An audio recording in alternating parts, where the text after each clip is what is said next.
supposedly in the live of the stream. Yeah. And this is for those joining us who've never been here, seen any of this, heard any of this, because you have much better things to do than spend your time here. But we don't. And that's why we're here. We're just going to hang out because we all like to talk about stuff that's kind of interesting and otherwise. And the most important thing is we have a theme. A week ago, Saturday, we started this theme of, I don't know about that. And the idea was anything that doesn't fit into, I don't know about that. Oh, that's tonight's, last week's, right, G? That's tonight. So tonight's is, I don't know about that. Last week was what's up with that. And then Thursday's show was, wait, what? So we're going to do more of wait, what? The stuff that makes you go, I mean, we've talked about it many times. We all agree. There's more wait, what? I'm not sure about that. And what's up with that going on than ever before. I mean, even down under, Terry, who has just celebrated his 74th orbit around Sol. Congratulations, sir. Yeah, thank you very much. You don't look a day over 84. Oh, thank you very much. No, I've had a misspent youth. Definitely misspent youth, that's for sure. Oh dear. What can I say? What can I say? Well, so 74, how does it feel like you thought it would when you thought about it before you got there? Well, I was prepared for it. I took a lot of sedatives and to calm myself down and everything else. You know, when you get my age, well, people our age, I should say, we tend to be kind of well, just another day. You know what I mean? We don't kind of look forward to it. You know, and it's true what they say. You know, where have the friggin' years gone? You know, it's just like boom. It's like it feels like it was only yesterday, mate. I was doing marathons. Now I have trouble picking up my cane. And so, I mean, just picking anything up, let alone picking yourself up. Oh, mate, I've done that. Right? Mate. I fell over drunk one day, and I tell you something. I laid there for about an hour, thinking to myself, "My God." I felt like I was falling off a cliff. There was I holding onto the gutter, yelling out, "Help! Help! I'm falling!" Mind you, I was drunk, of course. You know what I mean? Yes. Suddenly your body weight just feels 10 times or 15 times heavier. You just lose muscle mass, you know? So that kind of begs the question in my mind, at least, which we all know where the hell that goes. If you are only as old as you think, or the axiom is the age is a state of mind, right? Well, if you have that ability to think about age differently in your mind, will it change your body? Well, let's put it this way. I feel like I feel like an 18-year-old, but my wife won't let me. But no, honestly, I feel I don't think any different than what I was when I was, say, 30.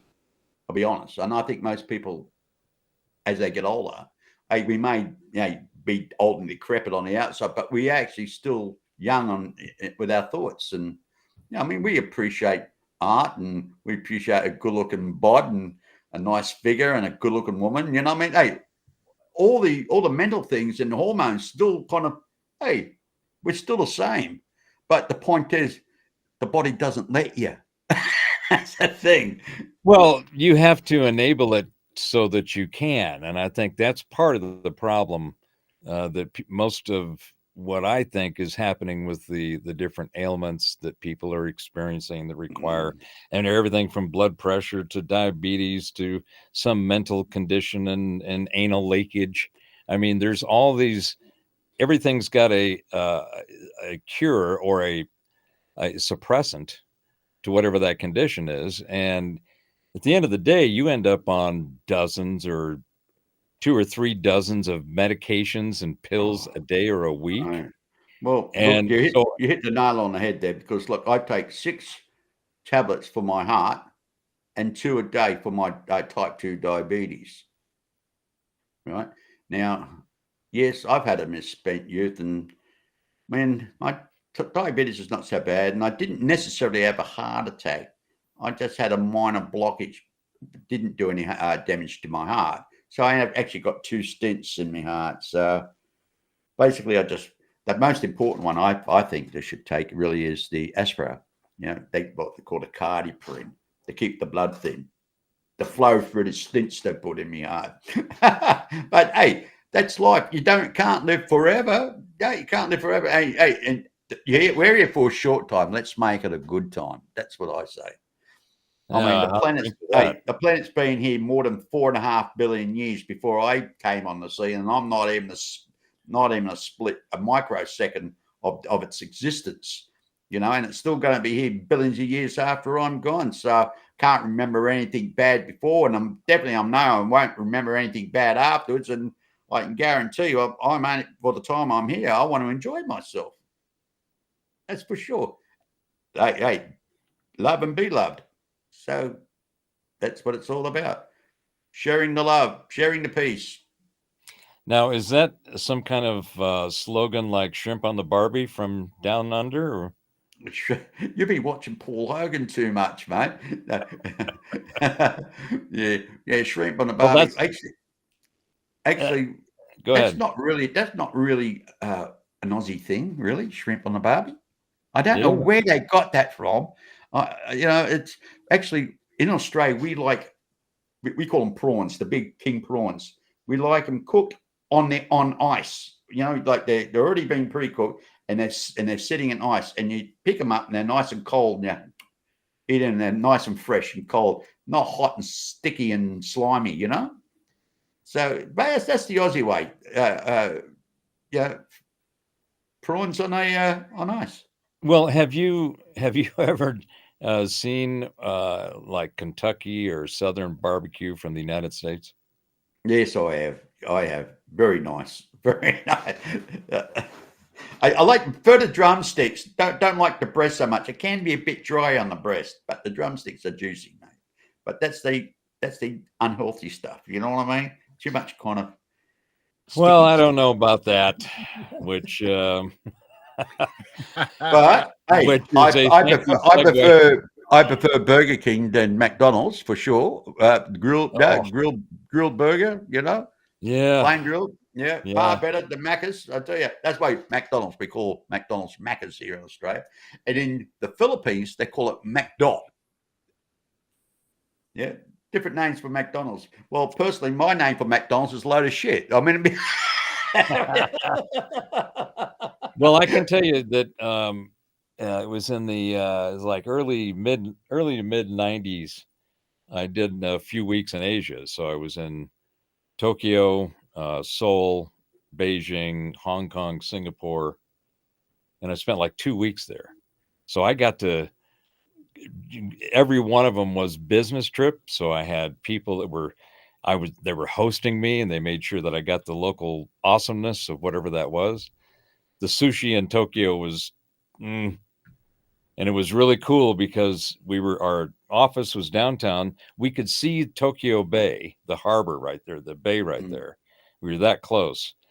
And the first day for lunch, the host knew that I was a big Japanese sushi fan and culture. And they said, "You want some real authentic sushi?" And I went, "You bet." We go down the elevator, and we're like on the 10th floor, and across the street, we walked across the street, and there's this ginormous building there. And it was clearly with, not more than 10 years old. But right at the corner at the bottom was this old original sushi joint that had been there for like 4 or 5 generations. So they built this ginormous building around that sushi joint. Right. Okay. You're lucky. You're lucky you're able to eat in a place like that, because I know for a fact in Japan, the law says they have the right to refuse foreigners. Because they keep it purely for Japanese. Yeah. you know. And but there are restaurants that do allow foreigners for sure, but the traditional ones, like you're mentioning, you're lucky you got into a place like that. Because it was the locals, right? And I was their guest. And so we go in there, and it's this fairly long, I'd say, maybe 100 feet long, of this kind of a buffet style thing where you had the glass and it had all the fish on ice, but it was just lined with some stuff I could identify. Others I said, "Are you sure this came from the ocean? You sure this didn't fall from the sky somewhere or come out of somebody's chemical lab experiment?" Actually, they like sea urchin roe. You know, sea urchin, little black round things in the stripes. Yeah, they take the roe out of it, you know, and it's kind of a pinkish orange color, and it's absolutely beautiful. And they do a sauce with it. It's absolutely beautiful. Oh man, hey, here we are talking about food. Look at me, mate. I'm busting out. Yeah, that's one thing that I think all of us that come on here can definitely say is that none of us are undernourished. Yeah, that's true. That's true. Do you know what? One thing I have noticed, I mean, as time goes, our things change. I mean, we have a thing here called a traditional Aussie burger, right? Now, we don't call it meat patties. It's actually a burger. It's made out of real ground beef, and it's about half an inch thick, right? But an Aussie burger, it exists of a large round roll, not a little tiny one where they fill it up, and when you go to hold it, everything falls out. It's a large roll, right? And it's usually got a nice crispy sesame seed crust to it, right? Now you've got this fat burger in the middle, beef burger. It's Angus beef, none of this bloody artificial shit, you know. And then you got an egg, and then you got your onions, then you got your tomato, then you got your beetroot, and then you got your pineapple and cheese, and it's like a tropical, and it stands about nearly 8 inches high, and it's huge. You can feed 2 people. Now that is a traditional Aussie burger. Now what happens? McDonald's and Hungry Jack's. Well, actually, Hungry Jack's is Burger King, right? Well, we don't have Burger King in Australia. We call them Hungry Jack's. Same company, different logo, and they came on the scene. And I tell you, do you remember years ago, McDonald's and Hungry Jack's, their burgers are huge. You've seen the size of them now? Oh, my God, mate. But they got rid of all the beetroot because Aussie burgers got the beetroot, heaps of onions, and it's really nice, mate. Flavor. That sounds like a lot of gastral activity ahead. Well, let's put it this way, mate. It's bloody nice. I bet it is. I mean, we've got. You were talking about how small the burgers have gotten. Gee, you know about White Castles? Oh yeah. Yep, White Castles were the sliders. I mean, never heard of that. Never heard of that. Never heard. Well, tell them about it. Tell them what it is. Gee. It's a fast food chain. It's usually it started out up by Chicago, Joliet and above, and it's little square, little tiny burgers. I mean, they're like 2 bites and you're done. And it has mustard, onion, on it, but I mean, you eat that and you are getting rid of it within a half hour. Oh, so what you're saying is it's an hors d'oeuvre. It's not a meal, it's an hors d'oeuvre.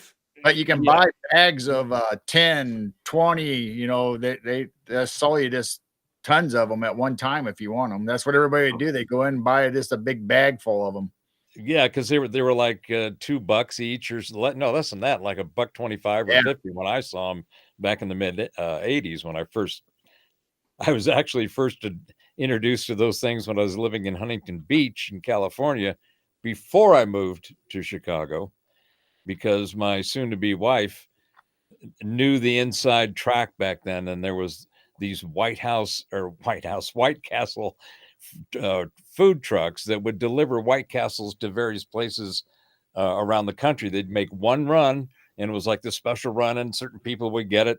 She got in on the club, got the code, said, "Here, go to this address." And I said, "What am I getting?" She says, "Just go there and give them this number." I pull into this parking lot and there's this 40-foot trailer opened up and there's a bunch of people milling around and the doors are open and there's a guy and there's all these stacks of boxes, not bags, boxes. I think there at least 80 or 100 of those sliders per box. Fuck, ginormous. Handed him the ticket. He says, "Oh, thank you, sir." And he hands me a box. I go, we were living in at an apartment in Huntington Beach. I bring him back and I said, "What's this?" She says, "You have no idea what you're about to experience." She ripped open the box, grabbed out a bunch of them, threw them in the micro and nuked them, and then pulled them out. She goes, "Here, just take a bite. It smells okay. What's in this thing?" And the patties have holes in them. Yeah. They're not just little squares, but they've got five holes. 5. It looks like a domino. Yeah. So it's a little tiny patty, and I open this thing up, and it's the bun is like a little muffin cut in half, or it's a mini hamburger bun, really. But Right. so I took that thing out. I smelled it. I said, "Ooh, that smells like it's going to taste real good." Unfortunately, I had beer there, and I popped that in and went, "Yeah, I need 3 or 4 more of those." You know, a fabulous place for food. I mean, Singapore. That's the place. Yes. Oh, with the street food there is brilliant. I mean, I don't eat street food, and if I go through Asia, I wouldn't eat street food. But in Singapore, they have a very strict health code. Even the streets, you don't even see bubble gum on the footpath. It's so clean, right? Anyway, their noodles is fantastic, mate. You can get all these different varieties and different flavors. It's kind of, yeah. Well, hey, mate, I'm just putting on 10 kilos just thinking about it. You know what I mean? It's absolutely nice. But you go to other countries, mate, you smell the stuff, mate, and you got what I call barley belly for the rest of the bloody week. You know what I mean? Hey, I remember when I was in Bali, I've been in Bali quite a few times. And I tell you, mate, you walk past the restaurants and they just smell rancid. For some reason, they got that smell. But there's a place off Bali called, was it? Lombok. It's an island. It's where the old royal palace is, and the beautiful gardens, and they've got temples, beautiful temples, and the food there was absolutely fantastic, mate. I tell you, Indonesian food, very nice, very nice. If you go to the right place. Yeah, you're right about. Yeah, you're right about Singapore. I was down there twice. We were right on there's the main road, which is right on the harbor there, and that's like where downtown Singapore is. And then that's just a row, though. It might be a block or 2 deep, and right behind that is all of the servant class that are taking care of it, and that's where that street food was that I found. You walk down along some of those streets, and these guys were just sitting there making up this incredible shit, and I'm looking at it going, I think I'm going to try that. It was awesome. It was amazing. Yeah, I know. And you can't. I mean, people. You know, I mean, even in Australia, we've got these food halls and that, and we've got Singaporean foods. It's not the same. You know, I mean, people try to copy it and they just can't do it. You know, I don't know if it's the noodles or what. You know, but do they export the noodles? So that's the thing, or we export the crap. And they keep the good shit. I mean, I don't know. But it's different cultures, different foods, you know. But one thing when I was over in the States, I remember they call it a quarter-pound steak, you know, and I couldn't believe it just to look at the damn thing. It looked like it was still alive, and it tasted so good. And it was the way the barbecue sauce they actually put on it. You know, it wasn't like, I don't call it barbecue sauce. It was like a satay of some sort. You know, beautiful. You Yanks know how to cook a decent steak. I'd say that, mate. If you can afford it, that is. Yeah. Well, and Sarah has popped in tonight. Thank you for coming, Sarah. And she says, it's a shame that food culture, which is what we're talking about, Yeah. would be lost within a generation when kids don't pick up where their parents started. Yeah. Yep. I think she's calling out us geezers saying, have you guys taught your kids proper like? Well, hey, Oh. isn't interesting? How many kids today can wake up in the morning and smell cake cooking or bread cooking from the kitchen? When I was a kid, I used to, every Sunday I can smell the cake my mum's been cooking as a Mhm. kid, and not just cake, bread, and and cookies. Home baking. They don't do it these days. It's cheap just to go and buy. You buy all the stuff with the chemicals and So preservatives. Yeah. So I think might have been last Saturday or maybe it was Thursday. They're all kind of running together at this point. But we were talking about the whole issue of what we were taught has been removed from the system, and it's been replaced by some clearly ineffective, inefficient, and wrong systems and ideas and the ways to be. I loved shop class, and we had metal class, we had wood shop, we had engines, and we went and worked on shit. And that was our class. We had to go make things, forging and pouring metal, doing castings, pouring resins. Doing all that stuff. Well, when was the last time do you think any kids had that in school? Actually, in school here in Australia, I'm now in Western Australia, in Rockingham, where I live. They actually they have carpentry, motor mechanics, and all that stuff in high school. They do it all. Mm-hmm. They have what they call it's an introduction to trades. Right, and now even if you go for the TEE, but give you university level, you still got to do it, and so it's great. And they have cooking classes, and they go all the other stuff, And the only thing I don't like about school in Australia, we have to learn everybody else's history, not just Australians. We have to learn American history. You have to learn the British history, and it's like, well, how else are you going to be welcomed into the club if you don't know who your hosts are? Right. Well, I know you're a wanker. I don't. You got. Excuse me, ladies and gentlemen. It's not, I'm just being endearing to my dear friend. Yeah. The only time we had anybody else's history is when we beat them at a war. That's when we got their history.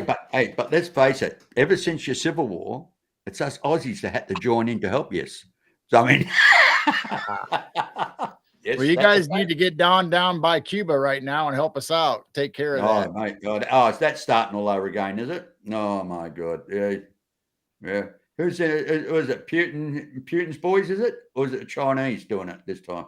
What's the news? There's a couple of ships and a sub supposedly showed up off the coast of Cuba, but they have an ally with Russia as long as Yeah, the boys had an ally go there. But we have a base there. Yeah, Tonga Bay, isn't it? Yeah, a holiday retreat, isn't it? They call it.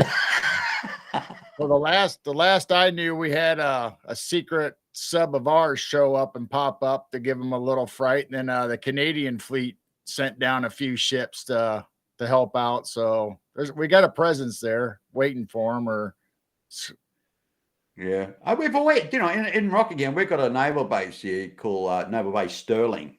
The old island itself is called Garden Island, but the base is called Stirling Base, and we're constantly getting nuclear subs in from the States. You see them all walk around in their white shirts with the dolphins dolphin badges on their chest. So here we go.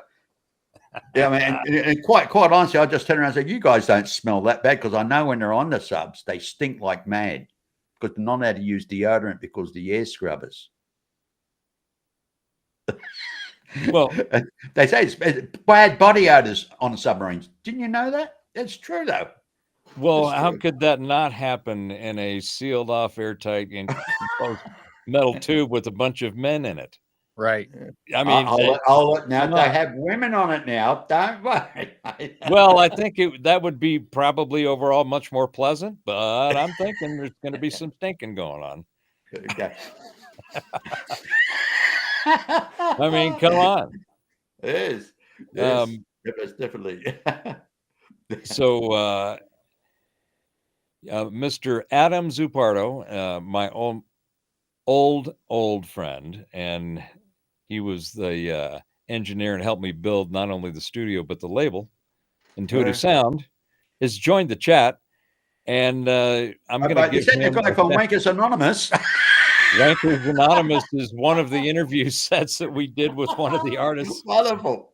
And he Love it. started, I saw him pop in and he said, Raholing, we used to do all these radio spots. You know, we do the show spots to promote our CDs and releases. So we were on doing a bunch of these, and we used to go in and record all of these. And I'd be sitting there going, "You're listening to WKPR in Cincinnati, Buttfuck," and then they go, "What was that?" And we do it 3 or 4 times, and Adam was engineering, you can hearing in the background going, "Raholing, do it again."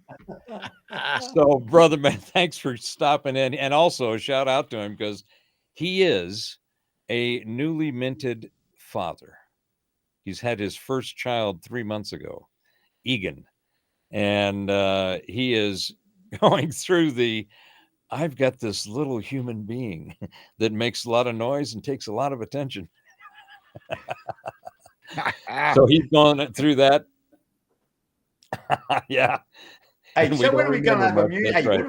when are we going to have a musical show, man? Where we, Yeah, we need everybody does a song. Everybody does, throws in, and Gerald can be the critic. You're allowed to say whatever you want. You know what I mean? No, I don't know if you want that or not. Yeah, No, that might be. that's good. No. Hey, it's good to have a critical input. Got to be a critical input. I just want to see Robert do his lead guitar stuff because when he does it, he's in pain. No, dude, that's stank face. That's getting into it, That is serious stank face, and that only happens. I mean, you are right to the extent that when you talk about pain, because when you get to the point where you can actually do something and do stank face instead of pain face, the pain face trying to get there ends up looking like your stank face. So you just kind of carry it forward. Well, with me, I go through this really beautiful kind of melody, and all of a sudden I hit a bum note because my fingers don't go where they should do because of the arthritis. So I just kind of laugh it off. Why not? I'm enjoying it, so I don't. The trick of the trade is when you hit that bad note, you do it 2 or 3 times so they think it's actually part of the song. Got it. One of the things that I learned and just in music is, there's always say that there's never any wrong note, right? And that's what a lot of the classics, the Renaissance, the Beethoven's, Bach's, and Mozart's were thinking in that way. But Miles Davis, I think, kind of brought it home to the reality. And he said, a wrong note is only determined by the next note. Actually, right. When I was actually texting and I was talking to Phil Collins, which I have spoken to a couple of times. And I said to him, in one of the large concerts you're in, I think it might have been the Concert for Africa, which he was in. The one where Queen was in what they call, what's it? Cosmographica? Is that what you said? No, it was a large concert in London, where they had satellites are all the way around the world, and it's right. Live Aid. Yes. And Phil Collins was actually playing. I actually said, I noticed you, Bill, when you're in that concert, you're actually playing your piano. And I said, you hit a bum note a couple of times. He said, you noticed, did you? And I said, yeah, you did. And he says, yeah, just keep going. Put a smile on your face. He says, people really don't care. Well, and that's another thing that I learned. From my grandfather on my mother's side is the one who started me on guitar. He played with Bob Wills and the Texas Playboys back in the 50s in Southern California and Texas and Oklahoma. And he was played like Chet Atkins. Couldn't read a note, but he knew how to find everything and play it like Chet Atkins. It was like, where did you get that, Grandpa? So he tried to teach me that, got me down that path. Fortunately, rock and roll came along and there was just fewer chords, fewer notes, and they were tasty. So yes, Sarah, it was Wembley. Yes. Yeah. Yes. Yeah. So let's see, we were talking about the playing of the music, and when you find the note and you don't know if it's going to be a good note or a bad note is only dependent on the next note. And while you're getting there, the really great players will make all kinds of mistakes and you'll never know it. Yeah, they're called ad-libbing, don't they? Only ad-lib. Hey, and I tell you, the classic person that was classic to doing that was Jimi Hendrix. He always used to, you listen to Jimi Hendrix songs, right, and music, and I tell you something now, you can say, hey, that's different to what the record was. And I tell you now, he constantly just goes ad-libs. It's all about feeling the mood. You know what I mean? Yeah. Yeah, and as Z says here, you play a note 3 times in a row and it's called jazz. Improv. That's true. That's true. Right? Right. I mean, we've got to have that music. We've got to have that music, Chef. Honestly, that'd be absolutely. In fact, I'm getting close to getting the whole feed sorted out so I can get what I want to be able to do is go direct through my audio interface, not with OBS and all this other stuff. I want to go audio and video are going into the same thing. Take this and make it so. Right. So it appears that it's doable. So I should have it done in the next, I don't know, hopefully early next week. And then we need to do some music, because in the share and tell I've got tonight, I actually do have a little bit of sonic satiation. A little music here, a little audio there, and so let's see. We're about halfway into getting this thing kind of sorted out, but more of the I don't know about that category.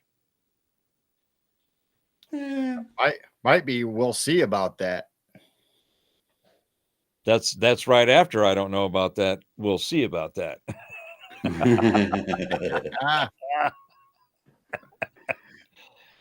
So let's go ahead and start with a little show and tell here and see what you guys think about this.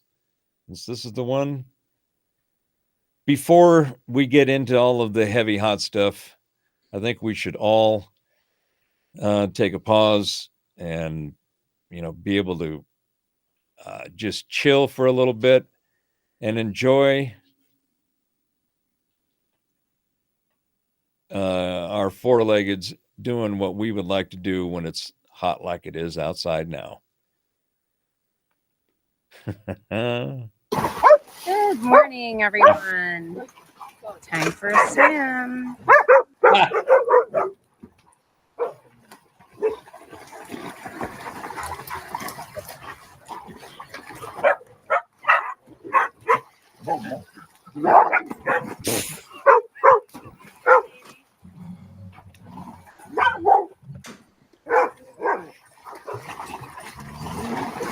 Yeah, mine are hearing these guys barking.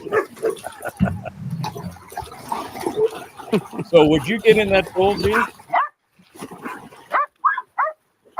Oh, yeah. I'll go in that pool. Hard to get me out of that pool.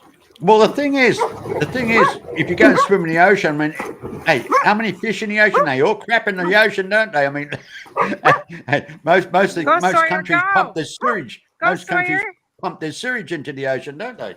Come on, you can do it.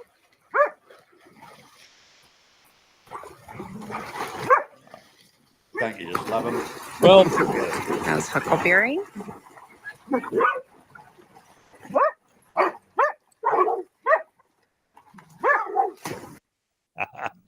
so I think that gives us a little bit of a refreshing kind of splashy thing to maybe take just a tinge of the heat off, because it seems to be hot most places, and then Well, it's bloody and cold then you got here. the But then humidity. again, it doesn't get.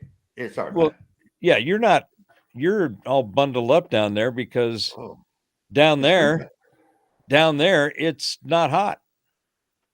Well, we don't get as cold as you guys get. You know, I mean, the coldest it's going to go this week is about 8 degrees on the future forecast. 8 Mhm. degrees. It's going to be our coldest. We don't get below zero around Perth. Down the coast, yes, gets below zero. But apparently over in Canberra, our capital state, it's been freezing. You know, everything's gone white with ice. So, which is rare. I mean, we do get snow in Victoria and places like that, and but Western Australia, mate, it's just usually in summertime it gets about 42, 43 around Perth sometimes, you know. Celsius, which is probably about 112, something like that. Mhm. Yeah, And just over 100 in that range. Yeah, but it's a very dry heat. It's not a humid heat. But the further north you go, the more humid it gets. And when you get to Darwin, I mean, it constantly rains during the summer months, the wet season. And that's where you get all the cyclones. Well, we call them cyclones this part of the world. You call it hurricanes. That yours? Well, that's because yours goes backwards. No, ours goes the right way. But they're all just as destructive, no matter which way they go. I mean, yes, our water goes down the sink clockwise. Yours goes down the sink anti-clockwise. Yeah. Well, it's just, it's really all about how you flush.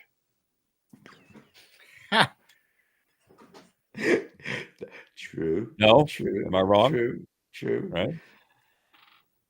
So it's in Robert's case, it's how he's got the plunger going. I have plunged a few for sure. Yeah, So well, it's at least you don't throw those ones on the table, do you? No. So it's winter down there. Is there any places where you get any accumulated snow? Not in Western Australia so much. I mean, there's a place called Bustleton. They occasionally have what they call sleet, a little bit of sleet, or something. My early morning frost. Where everything goes a little bit white, but no, we don't really get snow in Western Australia at all. But even where you're at, B, you get accustomed to your weather, so it's still cold to you, though, right? Oh, it is cold. Yeah, that's true. I mean, like for example, in the summertime when it's 40, 41, 42 degrees, like my wife's a Filipina, right, and of course all her family that's here. In the summertime, the first year they're freezing. In the summertime, they're cold because 32 degrees Celsius in the Philippines, it feels like, 48? Heavy humidity from the tropics, Right. see? Mm-hmm. And of course, they're cold. And I mean, you always see people like that come from Europe or somewhere and they arrived here in Australia and they're walking around with jumpers on, all we are in T-shirts and God, that's bloody hot. And they're all wrapped up with jackets and, and I'm talking about wintertime, I mean, get it right. In the summertime, they're cold if they come from the tropics, right? And they're wearing jackets. Mhm. But in the winter time, mate, they literally hibernate. They have about 3 levels of clothes on, and then it's staying in front of a heater, and But the thing is, I remember in November one year, me and my friend went to Florida to just goof around, in Orlando. And everybody else had, sweaters and sweatshirts and stuff on. Here we are in shorts and tank tops. yeah, So they exactly. obviously knew who the odd people out were, Yeah, They were exactly. cold and we were like, oh, this is nice. But what we find in Australia is that what they call clear sky, cold night, cloudy day, warm night. And the thing is too, here in Western Australia, we've got blue skies 92% of the year. And that's a fact. It's always, the winter days you go out there and there's not a cloud in the sky, just blue sky. So yeah, I grew up, I was born in Southern California in the 50s and grew up there through the mid 80s. Mhm. And anytime somebody asked me, well, what would be the idyllic kind of place and childhood environment would you like to have? And I go, the one I did, because it was Southern California in the 50s and 60s and 70s. And that's where it was, it got cranked up then. And that's where a lot of shit got started. The original liberal movement, the whole, screw the man, leave us alone, free love, sex, and whatever else. And Californian sunshine.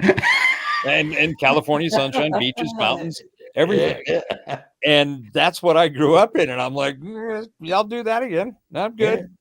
If I'd invite others come along and check it out, because it was the shit. Well, so my question is, if that is true, which it is, and part of the thing about California is that the weather's just spectacular 80% of the time. Well, I had so why aren't you, if you've got all that 90% sunshine and incredible weather, why isn't there people running and making a beeline and setting up shop down there?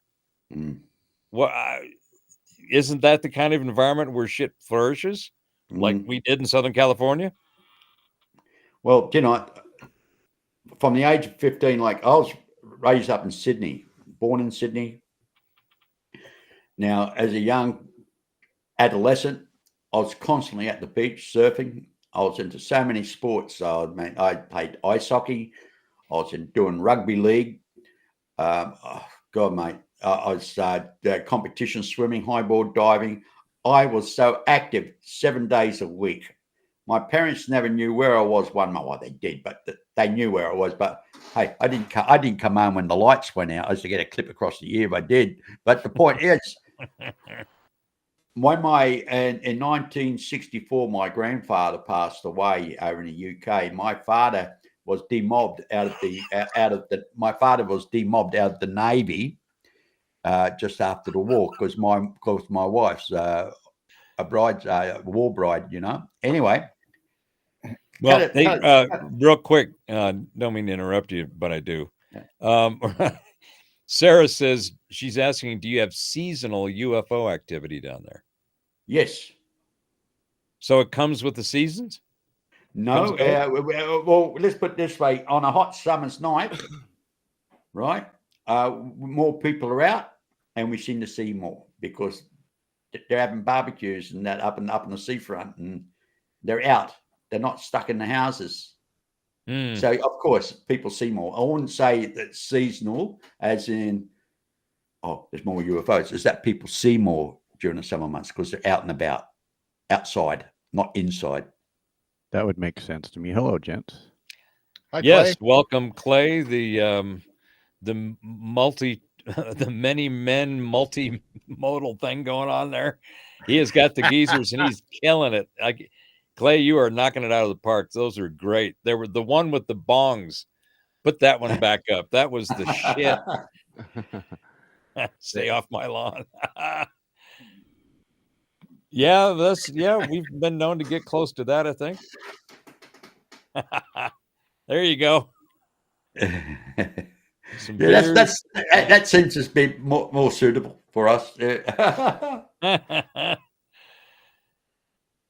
Yeah, there's a bunch Yeah, of them just that have bongs in inconspicuous places.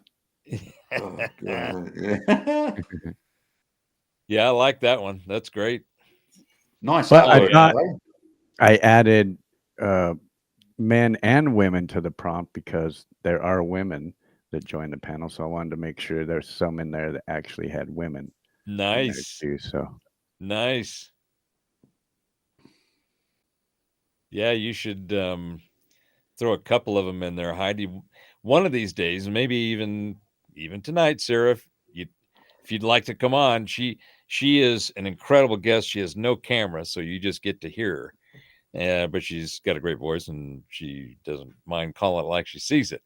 So she joins our other friend show, Intrepid Radio with Scotty Roberts, and we've been on a few times together. She's just a joy to throw into the mix. Mix a little estrogen in the mix of the testosterone. Mhm. Testosterone, is that right? yeah.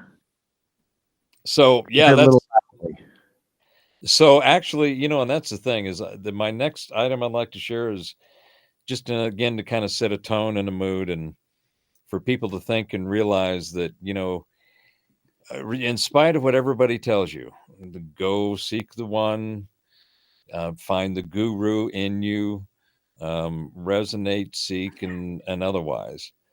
It's all close, but it's missing the point is you're already is. There is no go to or go in, you just are. And it's an awareness change of that state of mind. And that's what becomes all of a sudden liberating in the metrics and the matrix and the field of imagination and all that stuff. That's how we work. And the problem is there's just typically too much shit. So wrapped around it, there's too many, corporate things, societal, public, private, all the way things are supposed to work, right? But occasionally somebody comes along and says, I think I'd like to reframe that for you. So my next share is an example of what I think is some reframing. Let's see, is this it? Not that one. It's this one. All right, guys, we'll kill our cameras here.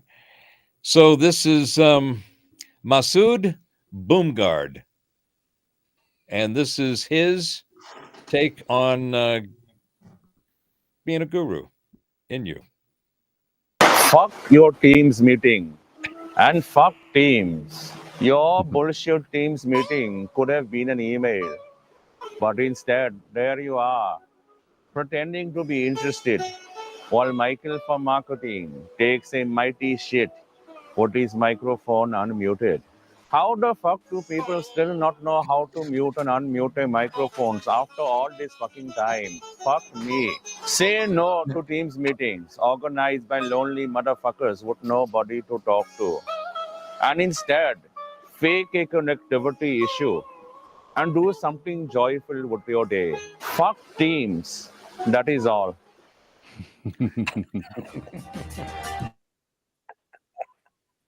I bet my wife would agree.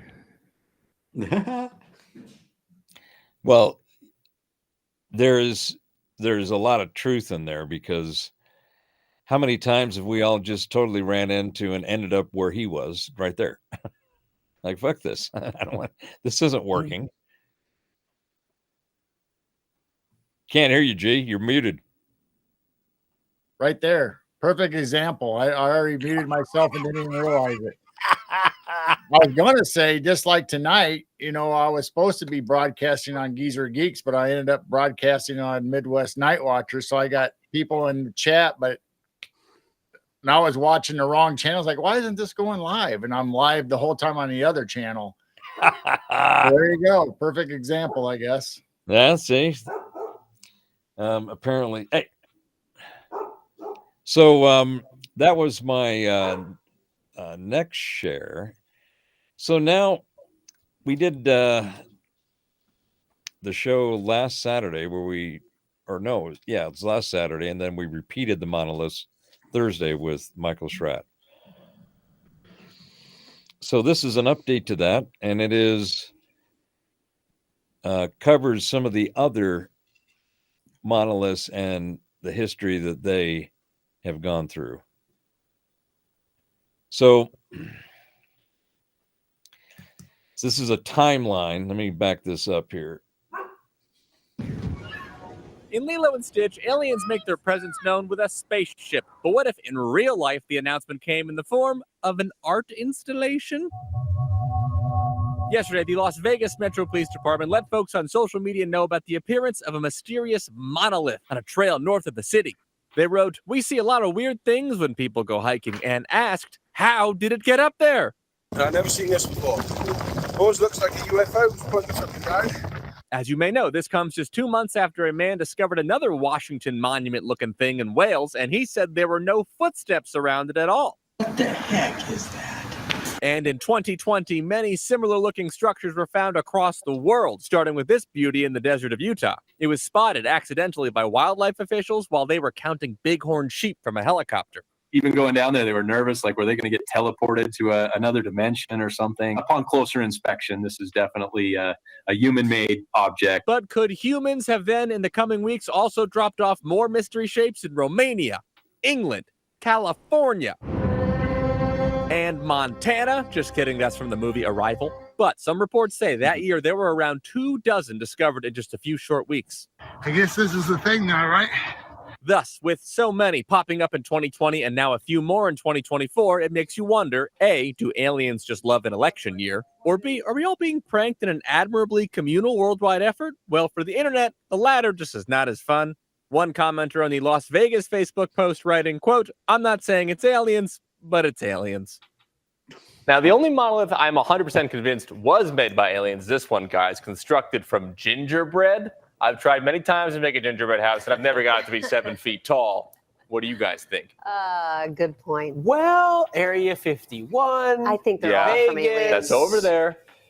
Yeah. Aliens, declassifying UFO, aliens. Yeah. See? It's Thank just the you, most Andrew. logical We have confirmed answer. it right here on Yeah. World News Welcome. Now. The truth isn't It's out cool, there, it's though. in there. How did it get there, though? There were no The footsteps. mystery deepens. Danny will keep following it for us.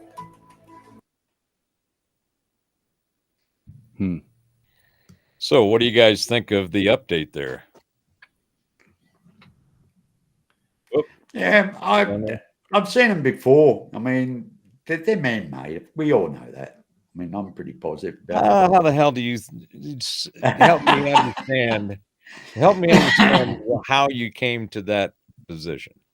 Well, you know, it's obvious. I mean, it doesn't look alien to me. It doesn't. Well, I don't know maybe what obvious aliens to supposed you, to. I but- personally, I don't know what aliens are supposed to look like when it comes to things like that. But nah, Well, so I have it. I mean, it reminds me of that the movie 2001. You know. You need special glasses to see them, apparently. Well, I'd like to use more instead of the UFO thing, and the UAP thing, which has become the EIO thing. I think the term should really be object of unknown origin, because the whole thing is to whether it's a disk or an anomaly, a phenomenon, right? But let's just call them 084s, like in Agents of S.H.I.E.L.D. And they're objects of unknown origin. And until you are able to study them and do all your thing with them, you don't know what you're doing, or you know what it is that you're working with. So it's just part of this ufology thing that I am tired of listening to myself talk about. Yeah, ufology's gone down to the Googler, mate. I mean, it really has. I mean, they Speaking talk of, you know, so much crap. I mean, these days. I mean, speaking of aliens, I think we may have a guest appearance from a tall white. I think he might be a humanoid. We'll find out if he's able to figure out which buttons to push.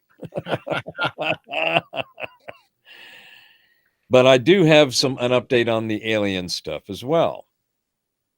I need to step away just for a couple minutes. I'll leave this banner up. Oh, sweet. Thanks, Clay. Those are Nice great. artwork. Look at those things, man.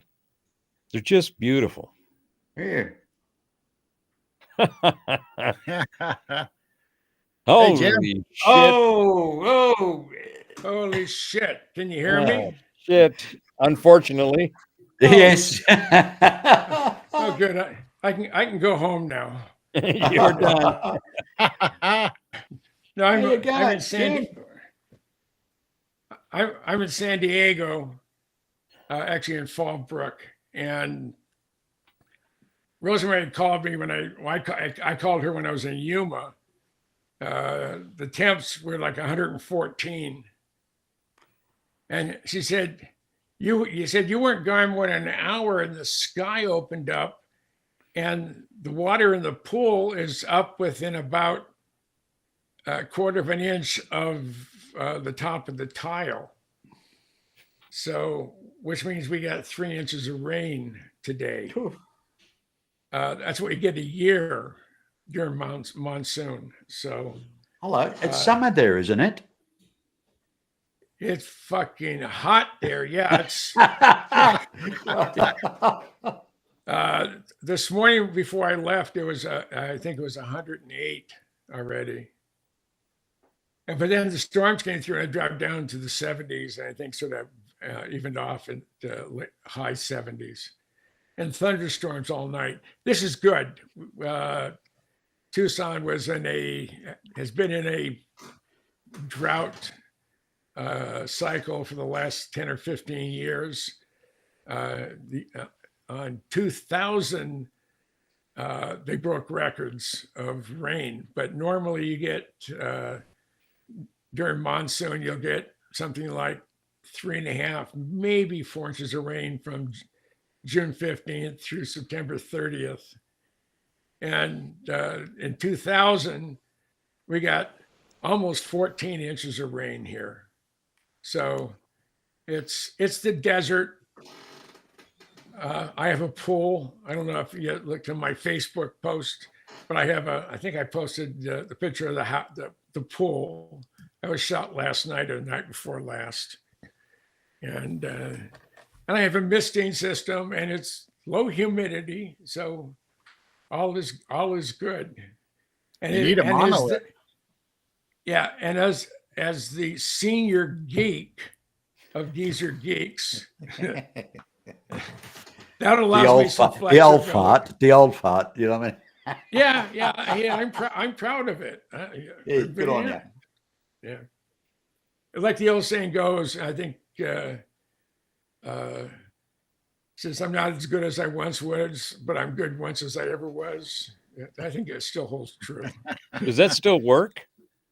Sometimes, yeah. Hey, wake up. I know you're there. You pissed on my leg this morning. I was aiming over here and it went over there. Hey, look up here. Yeah. You know, to look back and be able to laugh at it. Hey, Jim, don't you find sometimes it's just better to have a good hot meal and a good night's sleep? No, what's really good is having a good shit. No problems there, mate. No. Yeah. So. Yeah. Such as Well, I see that it didn't take long for Goodall to swirl this one down the toilet. Well, at least it's not throwing it on the table. Well, hey, might as well. I was ready. I was heading out the door this morning about 8:30. I was just finishing my coffee, and Rosemary says the garage door is making a god awful noise. I said, "What the hell? What's a god awful noise?" Because I'm deaf, so I can't tell. So in the garage and turned it on, and it sounded like someone's firing machine guns at me. I turned it off. She says, "What's making all that noise?" I look around. I said, "Well, the spring that opens the door, the counterbalance broke sometime during. I heard a bang, but I looked around the house, didn't see anything. So, this is late at night, and that's what it was. So I called my neighbor, who's a contractor, and I said, "Hey, who fixes garage doors on Saturday mornings in a hurry?" Call Mickey. Here's his number. He was there in 15 minutes. It was $550, but I was able to get out of the garage. I mean, 3 of us could not lift the garage door open. It was just terrible. But I said, how long is it going to take you? And he said, oh, about 20 minutes. And within about 20 minutes, he was done. He was done. And I was out the door. So $1,000 an hour, right? I mean, $500. God. yeah, I mean, I have an appointment on Monday to do a video shoot for our Belize piece. Right now, Robert has seen the 2.5 minute clip. Yeah, it's beautiful. And that's our puff piece. And we have. Well, it's not puffed enough because Puff is not in it yet. That's what you're going to go do on Monday, right? Absolutely. He said, bring a dark shirt or a jacket. It's too friggin' hot, for a jacket. And I'll put you. We'll be outside, but I'll put you in front of a green screen, and I'll have Belize right in the background. I'll have the jungle and everything else. So they won't be able to tell the difference, other than the fact that you won't be swatting nasty bugs. And the thing about it, I've laid on the trail for over an hour waiting for some of the scragglers to coming back on the Bataan Death March piece. That was the last Thursday we were there earlier last April. The temperature was mid to high 90s. The dew point was in the high 80s, low 90s, and no wind. I mean, dead calm. And we went back. They were going back 6 miles. I made it to about 3 miles into the jungle. And I said, I've gone through half my liquid. I'm not going any further unless you guys want to carry me back. So I just rested for a while and then headed back. And I didn't get bit once. I had some really good bug repellent, but which I got at REI, but I didn't get bit once. But we're all excited about going back. Like I say, I'm meeting with the cinematographer on Monday at his place. I got to find it, but thank goodness for Google Maps. And it's going to be a fun day. I've talked to Ian on a Zoom call, and but it's always nice to meet someone in person. Yeah, even that. He goes by the professor. He's that asshole. I mean, to know him, to meet him, is a real joy, and I do it. I have to admit, I do adore this son of a bitch, but I don't think he should know that. Well, that Benjamin's on its way to you, Jim. Thank you. Yeah, and I knew instantly when I saw you on Mr. B's. Hey, and by the way, speaking about Mr. B's, how in the hell are you there, Terry? Oh, I'm not so bad there, Jim. Not a year older and deeper in debt, as they say. No, it's all good, mate. It's all good. I had a wonderful day yesterday and my birthday. So you get laid? Yeah.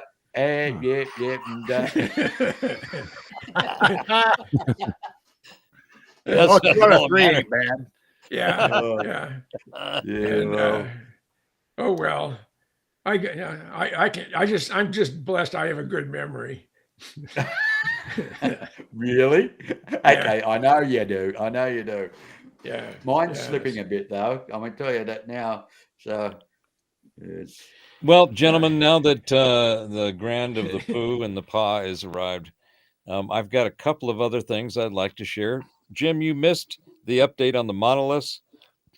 I'll send you the link. It's or you can watch it on the replay. But it's interesting because they brought all of the ones that we were talking about when we were just looking at the one. They brought them all together, and they said, "Here's this," and you could see the different iterations of them. So that's pretty interesting. So you missed that, and then some other monkey business. But now we're going to dive into the real nuggets that need to be asked. Questions come up when these things are talked about, and it's time to talk about them. So I'm going to start with, where is it there? This one. And there we go. Oh, hold on. So this is Voyager. Remember Voyager 1, Voyager 2? Yes. It went out and they went past the edge of the solar system. So one is now 15 billion miles from Earth, and it's still sending data. Literally 50 years later. What do you think about that? Well, I mean, and it's transmitting 1.5 watts of transmitting power. Mm-hmm. Philco Ford Western Development Laboratories built a lot of Voyager 1. As my dad was director of engineering then. And as kids on bicycles, right at that wonderful juvenile delinquent stage when you go from, he's such a nice kid, oh, that fucking monster. We were just. I have an echo. So someone has. Oh, that's because I turned on the sound for the screen share. Oh. And we don't need it right now. So hold on a second. Let me fix that. That's right, because you get those weird echoes when we're screen sharing the audio. Yeah. And I'm on my MacBook Pro, so I'm on the road. Where the hell was I? Okay, you got echo now? No. Check one. Yeah, check. No, it's good. Okay. It's good. Yeah. So this is you think that how far long do you think this will go? It's gone 15 billion, far exceeding anything that it was designed for. It's still apparently functioning and hasn't been picked off by all of the crap in the cosmos. I mean, right? One of the funny things when you look at movies that depict the asteroid belt, I mean, in front of you are thousands of chunks of rock, and any one of them could destroy the craft. The fun thing about being a docent up at Kitt Peak National Observatories, you learned a lot of things that you had no clue of. And one of them, they said, you know what the average distance between pieces of rock in the asteroids belt is? The average distance between, I'd say about 300,000 miles. 667,000 miles. Yeah, right. On average. So you either have to be incredibly unlucky or just a real piss poor navigator. Or it's your time and the cycle is going to take you out. Oh, absolutely. Yeah, I agree. So this is quite interesting. So again, my question to the esteemed League of Extraordinary Human in Carbon form. How long do you guys think this thing will keep going? Jim, what do you think? I think that I read somewhere within last week that they figured that Voyager's plutonium power plant said it's probably good for another 15 years. Another 15 on top of the 50 it's been out now? Yeah. What's it say? Yeah, so it'll be there for its diamond jubilee. Awesome, isn't it? So yeah, it's not showing. How long does it take for the signal from the actual satellite from Voyager to arrive to Earth? Is it 15 days or something like, or 15 hours or something like that? I think it's 14 or 15 days, I believe. I heard it was like it took 3 or 4 months for them to get these. Hey, we have a thing called Siri. Hey, wake up, bitch. Fix me a beer. Yeah. You are now talking to Alexa. Who's Siri? It's funny. All right. No, I mean, that's just an incredible piece of American ingenuity. I mean, it's still going. Right? Hubble was supposed to have a short life. Life. Most of the Mars rovers we're hoping for 30 days. Some of them are in 12 years, 13 years. The helicopter was just, hey, let's see if this thing works. But it had 22 or 23 flights. So let me just ask you this, Jim, because that the metrics in me got tantalized by what you just said. They designed it for one thing, and it way exceeded, I mean, beyond what their wildest expectations were, and it's gone even beyond that. That's what's happening with Voyager 1, the rovers like you were talking about. Is that because they were over-engineered? Yes, or they were designed where there was no option for failure. So that would indicate that whatever they designed and however they implemented it, they did a pretty damn good job in spite of not being sure. Correct. Now they had, I read where they had to shut down either Voyager 1 or 2 and do a complete reboot or reset of its aiming instructions, because it had started to drift away, and I'm not sure if they use a gyro for stabilization, but there was a way for them to lock onto a specific star. Now, as you move 15 billion miles from Earth, I mean, that's not a long way as far as the universe is concerned. But the stars that were in one spot when you're looking at them 12, 15 billion miles ago, they may be in a little bit different configuration. That may have screwed up their astro tracker. Well, do you think they got GPS out in space? No, they're all on. And these things are on just flight trajectory. They're not. Yeah. They're just slinging it from the juice they had once before. Yeah, but they are. I'm getting static. Yeah, they're positioned in a certain way, so their transmitted receive antenna is always facing towards Earth. And but again, they transmit and receive on 1.5 watts. I mean, yeah, and it helps, and it always helps if you read the article, because it does say here, it says over 15 billion miles, 24 billion kilometers from Earth. It takes about 22.5 hours for a signal to travel from Earth to the spacecraft, and another 20 and another at the speed 22, of light. Yeah. And well, it's a radio wavelength, right? Yeah. And I'm not sure which one it is, but it's radio that they're over that spectrum, right? Over the radio frequency spectrum, probably somewhere in the terahertz or something. But it takes 22.5 hours for a signal to reach Earth, and another 22.5 for the response to return. So it only takes a couple of days to communicate back and forth.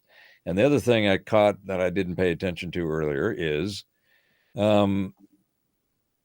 they had just received, they started getting messages again in April of this year. So there was a bunch of joy and adulations and wonderfulness, because all of a sudden here, this thing starts sending it again. They start receiving it. So it's not like we have, full telemetry communications with the device out there. The fact that it can still be reached, or it can reach us, tells us at least that some of it is still out there, right? I mean, who knows? Maybe as we're heading into the Star Trek series, the movie about V'ger. Yeah, that's what I was thinking. Oh, absolutely.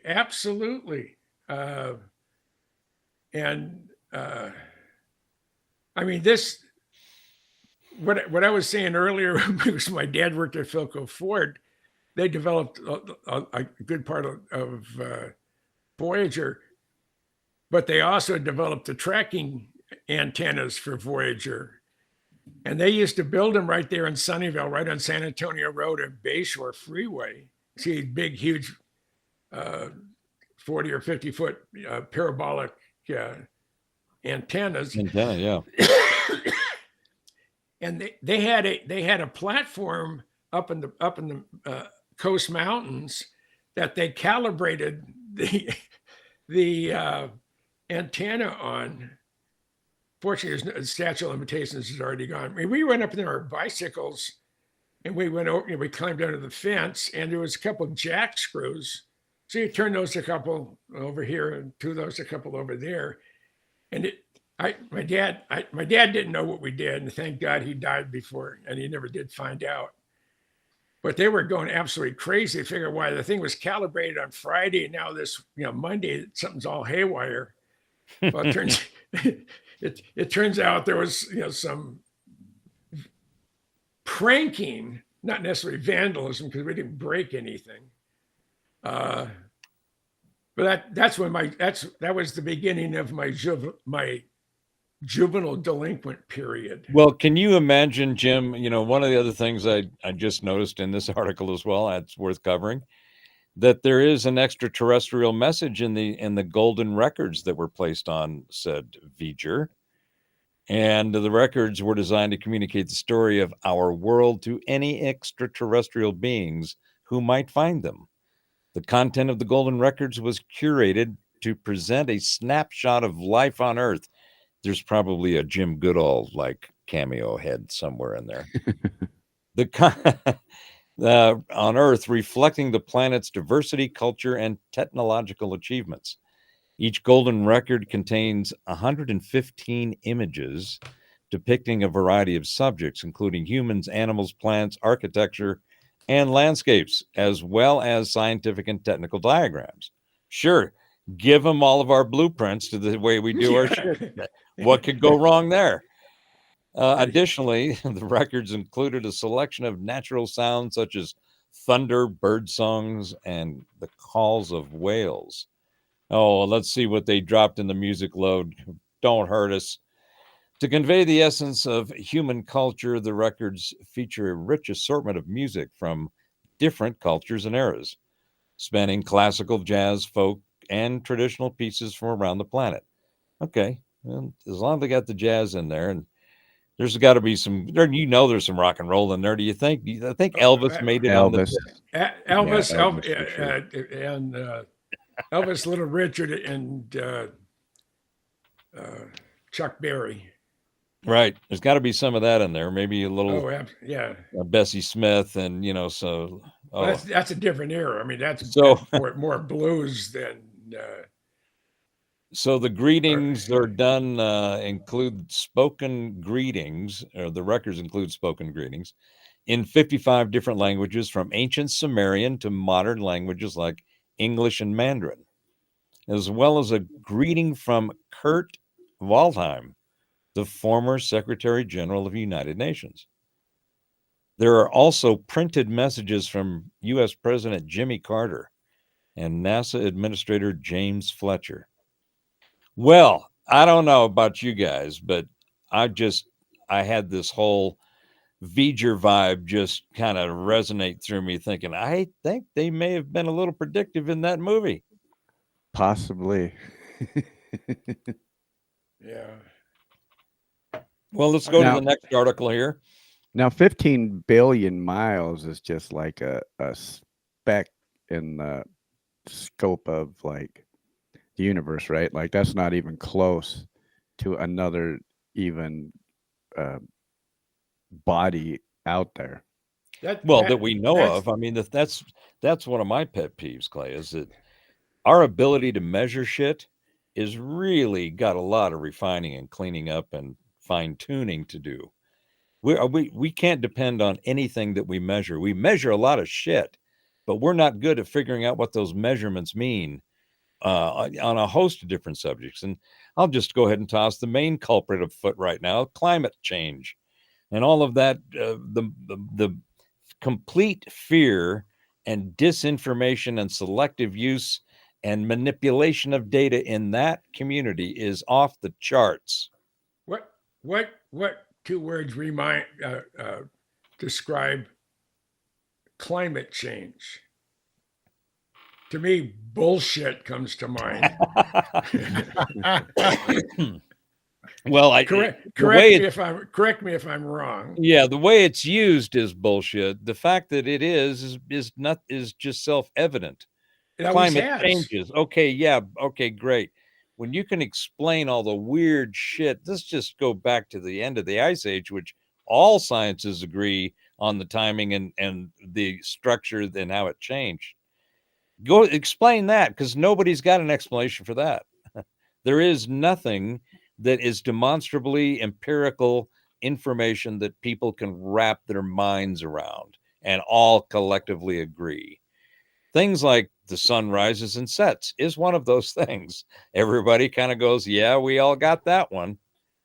Everything else that is not empirically obvious and observable by yourself is nothing more than somebody else's speculation of what it is, and the way that they've decided to measure it and create a metric of it and give it delineation and distinction as something unique with a pattern. And then we toss that into our pattern recognition processing machine, which is what our mind does. That's how we learn, is the connection and the relationship, the links in patterns to one another and their individual uniqueness. So we don't know shit. I'm sorry I went down that, Clay, but thank you very much for pushing that button. It clearly needed to come out. Slap his hand next time his finger gets near that button. I think the new term these days is cheap fake. Right. Oh, okay. All right. Well, let's go to this next article here. Again, relating to out there and about and what the hell's going on. China's dropping their own little bots on the moon. They want to claim it. And they're on the far side too. Yep, on the backside. I understand that China and Russia have a thing where they're going to be building a base on the far side of the moon. If the aliens let them. Oh, they have the aliens let them. And the funny thing is, the same time I heard that was around the same time I heard that the U.S. was also going to put up a space station around the moon as well. You can't beat good competition, can you? Well, apparently the Chinese are, they're moving ahead with their own agenda. They're doing the far side of the moon, which there's a whole bunch of evidence that nobody wants us to see, because clearly there's a lot of shit back there that has obviously been photographed, but has not been released. And there's little glimpses here and there. Well, there's little glimpses of shit here and there, but at least the Chinese are going over there. And, when they first did their original landing pictures, they were basically uncensored. And that's one of the things that I really appreciate, at least from what it seems to me, the philosophy of the moon and the way that the people who run the countries look at it, between Russia and China. They are all about the alien stuff. They don't give a shit. They think they might even be there. And they're more interested and ready to meet them or engage with them. Of course, they most definitely already have. But just staying with the narrative for the general population, could that be a possibility? Could it be that and I think I wouldn't surprise me. I haven't heard anything particular, but it wouldn't surprise me if Russia's involved with this moon landing. I don't see anything in the article here about it, but that wouldn't surprise me at all. Yeah, that wouldn't surprise me. Well, if they ever discover oil on the moon, we'll be there tomorrow. Oh, there's stuff way more valuable than that in the South Pole. There's enough H3, it's helium, to power our planet for a couple of centuries or more. Yep, H3. What's that, Clay? Yeah, I heard that as well, that there is an amount of helium-3 on the moon And that's why there's such a race to get back up there. I'm thinking that there's some shenanigans afoot, gentlemen. So let's move on to the next one. This is and think about whoever it is that meets the aliens first. They're going to have an advantage over anybody else.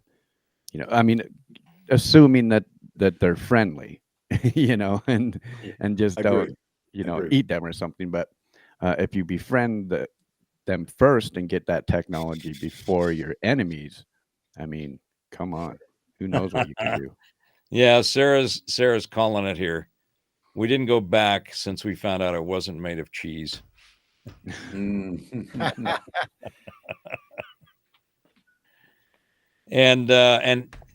Sarah, you also, it's interesting that you mentioned that because that is actually up I know after you all this. missed me when I was gone.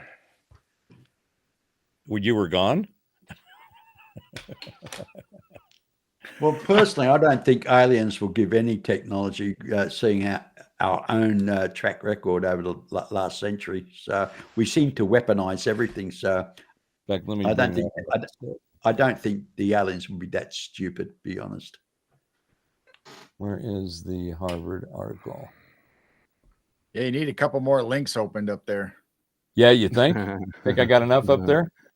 I had the that Harvard article that Sarah mentioned in the chat, and apparently I did away with it. Or is it this one? Yeah, there it is. The Harvard cryptids extraterrestrial, say that by yourself, from outer space are living among humans. So they're crypto aliens. And apparently the summary is that they basically, according to the study, these crypto terrestrials could manifest in various forms. Human crypto terrestrials, descendants of ancient human civilization that once thrived but now exists in a diminished state. Hominid or pteropod crypto terrestrials. Non-human civilizations potentially evolved from terrestrial animals, adept at stealth and concealment. And former extraterrestrial or extraterrestrial crypto terrestrials. Boy, that got stuck for a second. Say that two try that times again. faster. I'm going to try that. That's worth it. That's a challenge. Former extraterrestrial or tempestrial.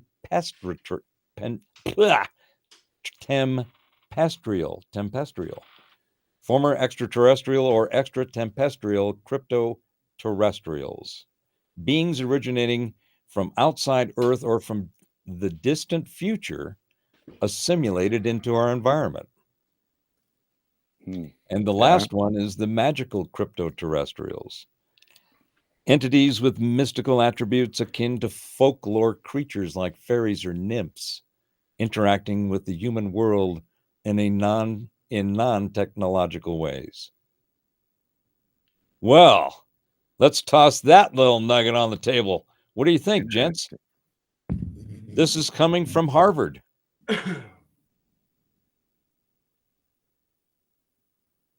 I can't even say it. Unless they got facts, it's only speculation. Well, what do you think of the groups they got here? It kind of describes all the stuff that we have heard about, but then now they've got a name for them or a class for them. In my latest documentary I put out yesterday, I talk about sea creatures, sea lives, and if aliens are living in our oceans. And it covers all things like octopus, how intelligent they are. Now, they've been studying that they actually think in a way that they can use tools, you know, themselves. They use things to help themselves. And as I said, they can make tools to achieve things, and they can escape from difficult places, and they can camouflage themselves. Well, they adapt to to the environment they're in. But you've got to realize there's less than less than 10% of the world's oceans that have been surveyed. And yes, I believe there's life in our oceans that are far more advanced than us. And they've probably been here before humans, Homo sapiens sapiens, be honest. That's my opinion. Well, that was enlightening.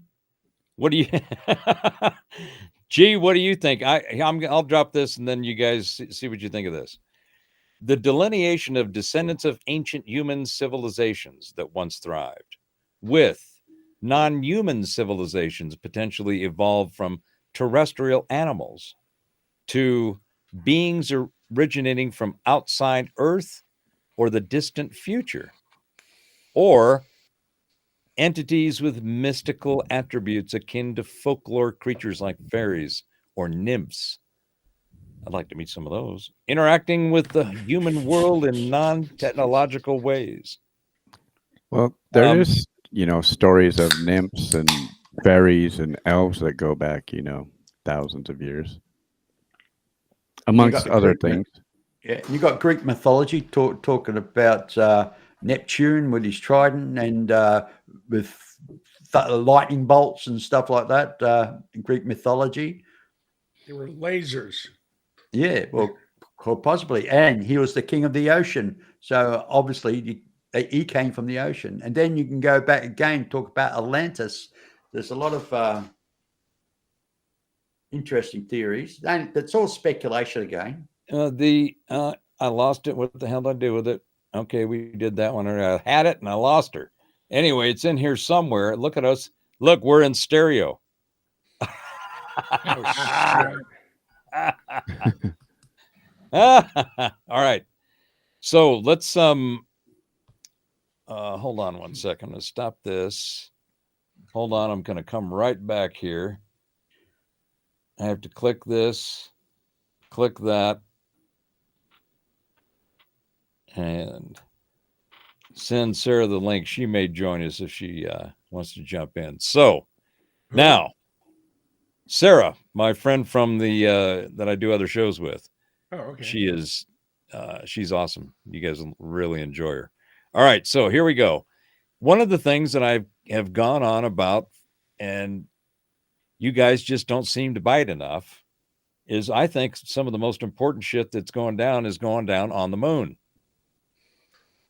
And there's a channel in particular, Bruce Sees All, who I think is doing some of the best work on what's going on in the moon. And this is one of his shorts. So, I think did I turn the sound on? Jim, you're going to get an echo, so don't say anything. All right, fucker. When I do this, because I got to turn the sound on. I heard that, Jim. You're going to That hear wasn't more an than echo. you there, Jim. All right, so you guys have a look and listen and tell me what you think of this.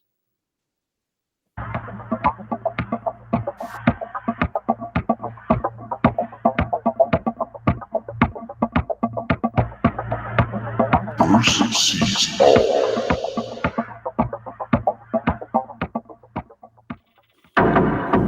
NASA says explosions on the moon are nearly impossible to capture.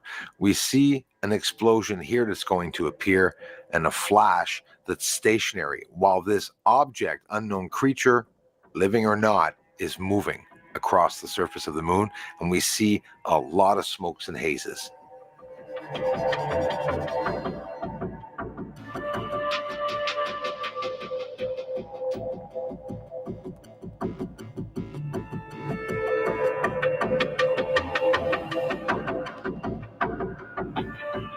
The bright illumination of this object in the lunar atmosphere makes all the light travel through the clouds that are over the surface, and it brightens the whole image up.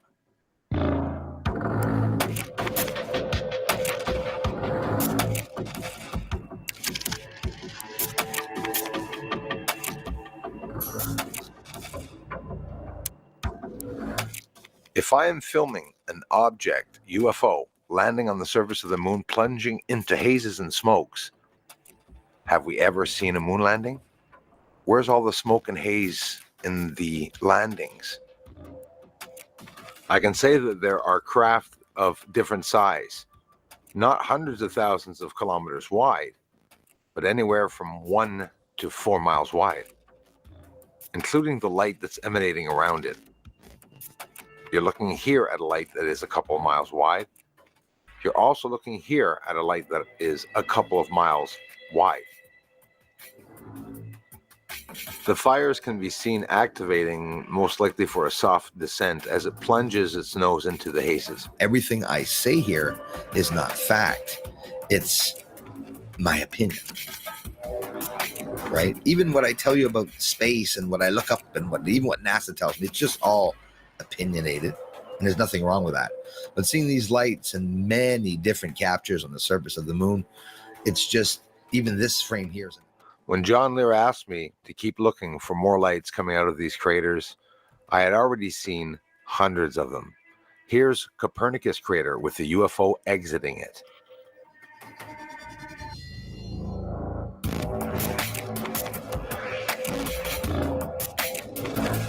Hundreds of UFO sightings over to Mare Fecunditatis, just over top of Mare Imbrium, alongside of a UFO exiting a crater inside of the Mare, at the bottom of the Mare. On the left, a UFO fleet flying by at high rates of speed.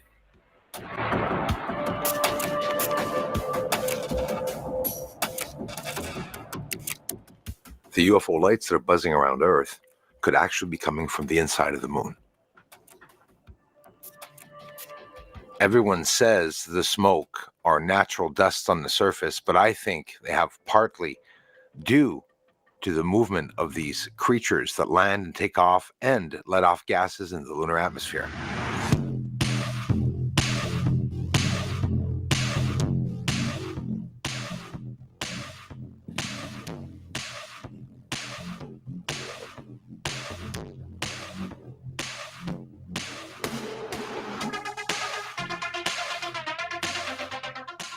Theophilus crater.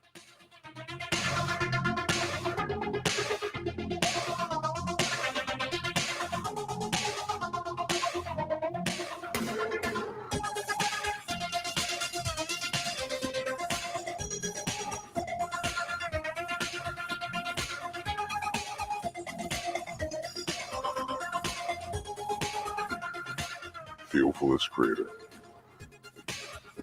There's a bridge on the right and a shadow just underneath where the UFO took off. Did he leave the tunnel or the inside of Theophilus crater? Live visual proof right here.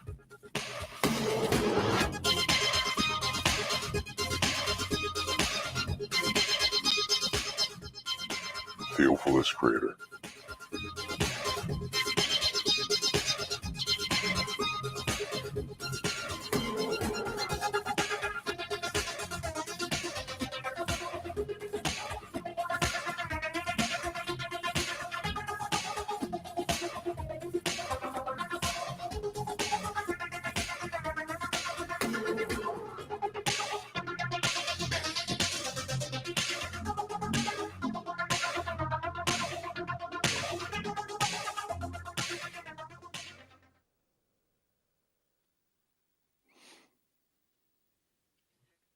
So, what did you all think about that? And welcome, Sarah.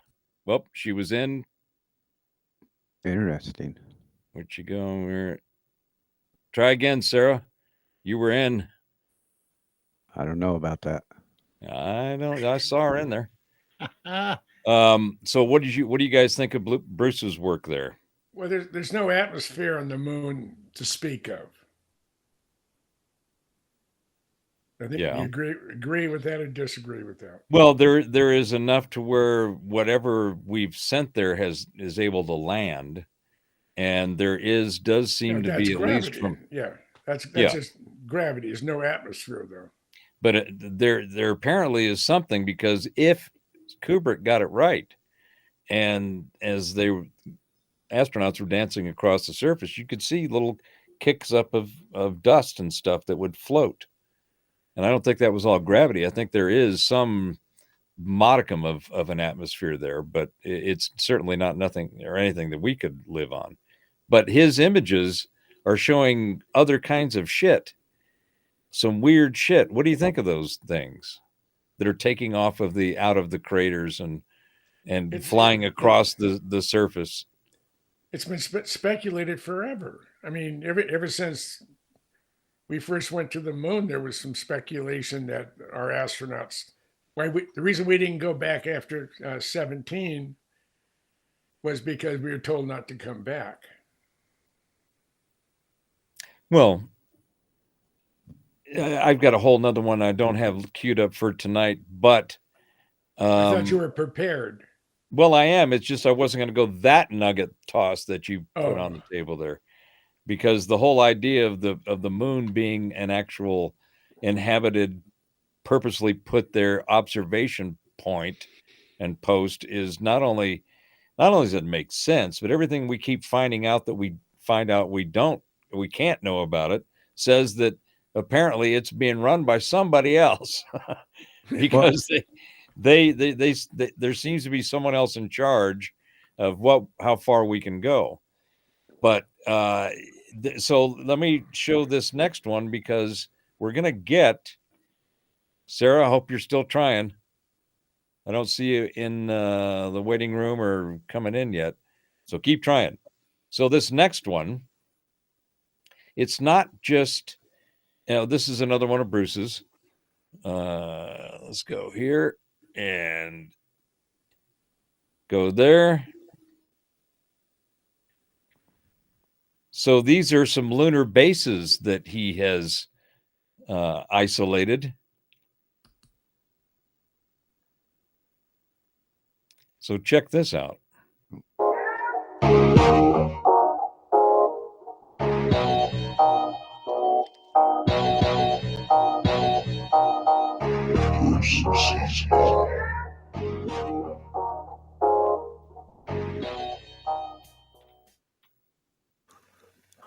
Lots to show, so little time.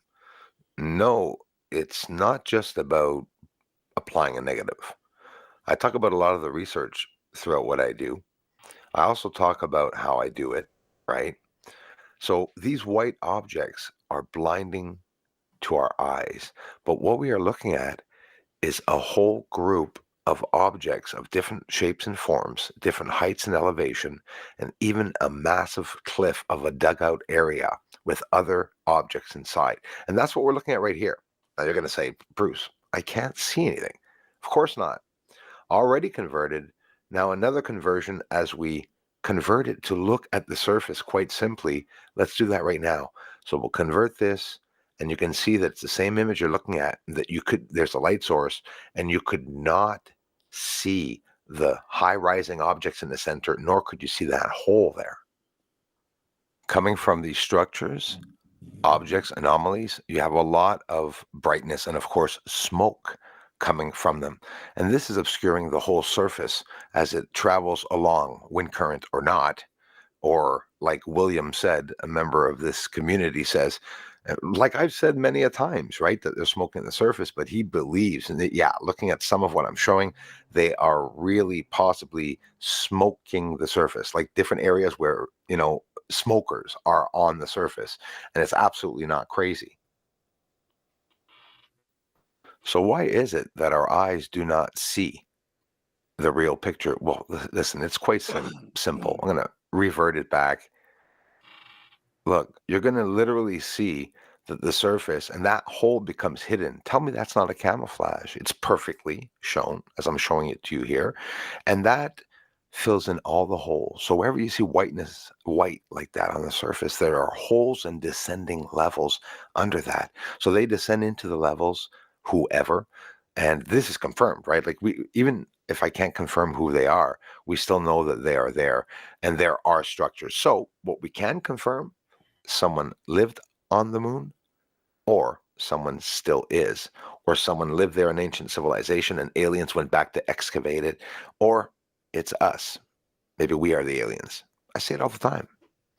So the conversion, as you literally see one of the conversions, no manipulation here or there. We're doing negative images since the 1950s. And I don't know if you know what you're looking at. I'm sure you do. I'm looking at it on a small enough screen, 30 inches, and I can see 3 to 4 different levels, light source there, the smokes and hazes all over the place. I think it's pretty obvious. You enjoying this, Jim? Somebody asked, Yeah. lots of variation. Somebody asked me, Bruce, the tower, I have a hard time seeing it. Did you flip the moon upside down? How come it doesn't look the same when you zoom up straight up? Kepler crater. At the end of the line of Kepler crater, one of its lines, you have the tower and that base-like object. I flipped it around and showed it to you, but I'm showing you how to find it. And you can see zooming in Kepler crater, Aristarchus there. So the big crater beside Aristarchus, go out to the longest line of Kepler, right there in the bottom center, the biggest crater, and you can see this tower at the end there, which we're going to flip around so we can see a lot better. And this base-like obvious that does look like Area 51, Susan Ravella. What do you think?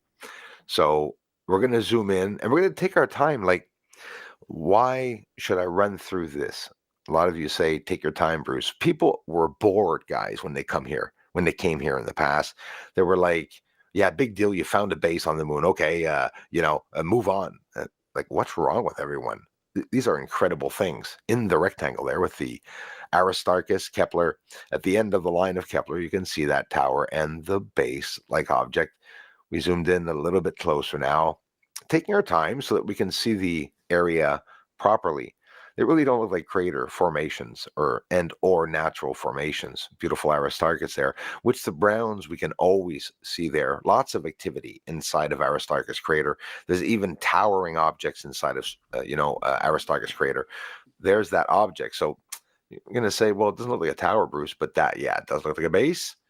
So when we turn it around, the base will still look like a base, but will look different. But the tower with the smokestack at the end, and again, this could be a chimney or whatever, and this is a theory. This is what many people say. We give names to certain things that we see on the moon because we want people to understand what we're looking at. We'll call it the duck. We'll call it the wall, the shard. It's so that you understand what we're looking at or what the person is trying to actually explain. There's no forcing here.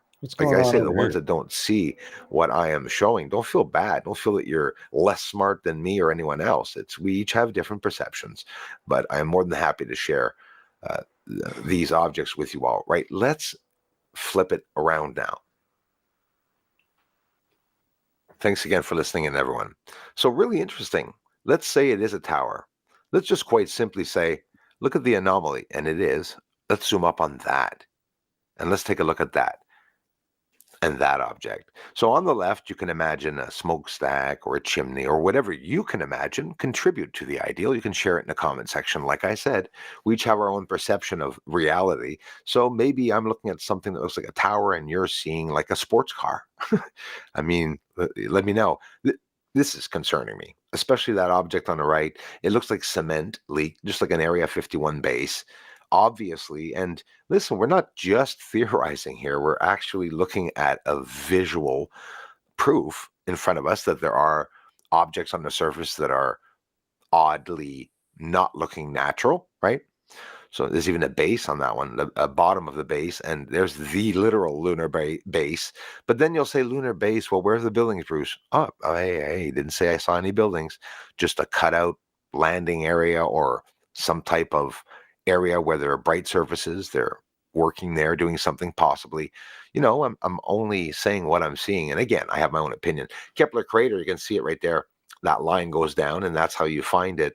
You're upside down now, and you see Aristarchus over on the left. And we'll try to push it a little bit to get in to see what they look like. But just straight up, taking my time here for you yourself to look at this. You could see the smoke leaving the object, whatever it is.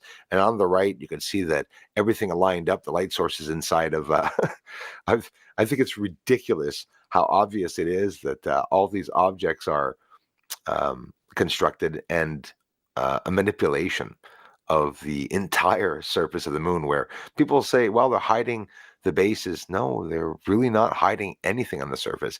It's that people don't understand what they're looking at. And as at the beginning, and you come to understand it, especially when I got the telescope, I said, no. There's something going on there. One last little zoom up on it, everyone, so that we can all see what I was talking about. Hey, I thank you all for the interest to this channel. More videos on the way. So let's just take the time to look at it a couple more seconds while we zoom up. Can you see the square base on the left, depending on the size of your monitor? When you get a chance to look on a bigger screen, just do so. Yeah, And look at over this to the right, circle around here. circular angle. And the more I look at this, guys. All right. So somebody asked me, bring down the going on down exposure, here? go all out. Never mind what people are saying. I do it all the time. Let's do it now. Just like bringing down the light to look inside of a light bulb, to be able to see the filament and the spark between the two little filaments. Imagine how hard that would be. Well, this is what the ideal is of what I'm doing. Just bringing down the exposure, looking at dark surfaces of the moon sometimes to be able to see clearly the bright refractive objects. Names missing on this video, but Paul Sabo and Pat Crossar, thanks for gifting out the memberships to help this channel grow. Interesting. All right. What did you guys think about that? I thought it was interesting. It's been rumored for a long time that there's a lot of activity on the moon, both on all around the moon. I'd like to know if those encounters are what canceled out Apollos 18, 19, and 20. That's the only reason there's 3 Saturn V's complete still around: Huntsville, Houston, and Cape Canaveral. So there's a reason for it. It didn't make any sense. I mean, it was getting to be blasé. Half a dozen guys go to the moon. Big effing deal. What is it is a deal, especially since the last guy to go up there went up 50 years ago. Well, as far as we know.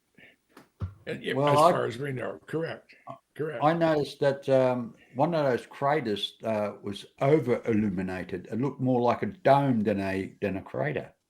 That was the one that he was talking about on the left. I tried to get my mouse around it to point out what he was talking about. And I looked at that one. I said, well, what's going on with that? That had nice little swirly Q coming off of it. It's like, what made that? That doesn't, It was one perfectly round and it was fully illuminated. Yeah. Yeah. And so I think there's more, with China going up there, or was it India? India tried to land on the South Pole, and they apparently, some of this stuff. Yeah, sometimes I wonder if that crash and burn is really a cover for we got there and we ain't going to tell anybody what we're finding. We're going to tell them it's Law's mission, and like V'ger, one day down the road, all of a sudden this incredible amount of data will show up on a drive somewhere. People go, oh, look, it was true. My crazy uncle wasn't a tinfoil hat nut job after all. He was just hanging out with Goodall and had, poor influences, Yeah. And also too, Elon Musk's starships are being heavy lifters are being taken off more regularly lately. Have you noticed? Oh, he's been knocking them out. Yes. So he had two launches in one day. Yeah. So there's more going on there than what's being said. I'll tell you that now. Yeah. The one out of Vandenberg, which you can see the plume in Tucson from the SpaceX heavy lift. But what they call them? Is it the heavy lifters or something they call, or some name like heavy? Yeah. Heavy lifter. They're heavy. Yeah. Heavy something. Well, along those lines, what we're seeing, obviously, whatever it is, whatever Bruce is finding, and there's another guy that does a Mars Anomalies, and he does some amazing shit with Photoshop, Jim. You'd love, because he shows you what he's doing to make all the alterations to bring out things and, uncover what's actually going on in there. So he's great. But, part of this is that there's a whole concept of there's this energy change afoot. We're going from the petrol model and the carbon model to an etheric or a water-based or a scalar or plasma or any number of H3, any number of even hydrogen. any number of things are about to fundamentally transform the energy sources that we have in our society. Now, you guys have heard of Billy Carson, right? Yep. Yes. Forbidden Knowledge. I've So, met- you know, I've met him. he's been out knocking it out all over the place, dropping shorts, dropping docs, doing shows, doing award events. Him and Jimmy Church have been doing a lot of stuff together. Well, recently he was on with Patrick Bet David. You guys know who he is?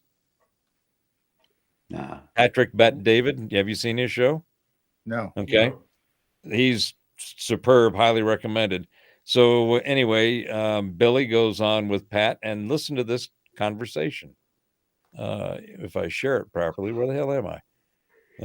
Share, and there we go. Oh, dude, why is it that clicking the right button is always a challenge? Why is that? All right, listen to what Billy and Pat say here about scalar energy and weapons. Nikola Tesla once said the following.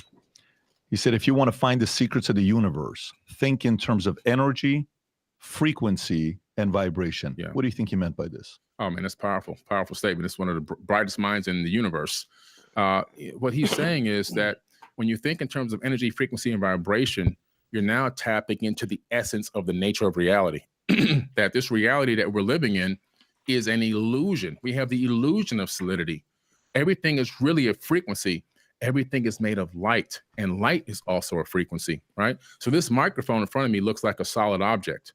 As a matter of fact, it looks like I'm actually touching it, but I never actually touched this mic. What happens is this mic is made up of a wave of potentials.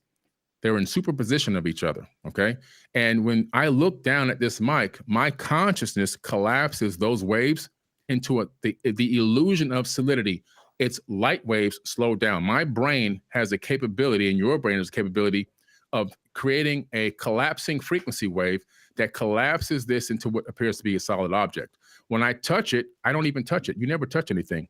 The electromagnetic frequency of the electrons orbiting the atoms in your fingers are repelling the electrons orbiting the atoms in the microphone, okay? So you don't even touch anything. That's electromagnetic repulsion.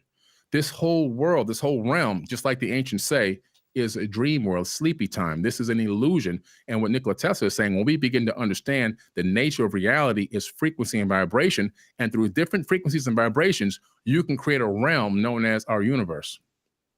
Who do you think he was? You think he was an alien? You think he was a regular guy? You think, what did he have access to that, made him come up with so many different inventions that eventually JP Morgan first is funding him?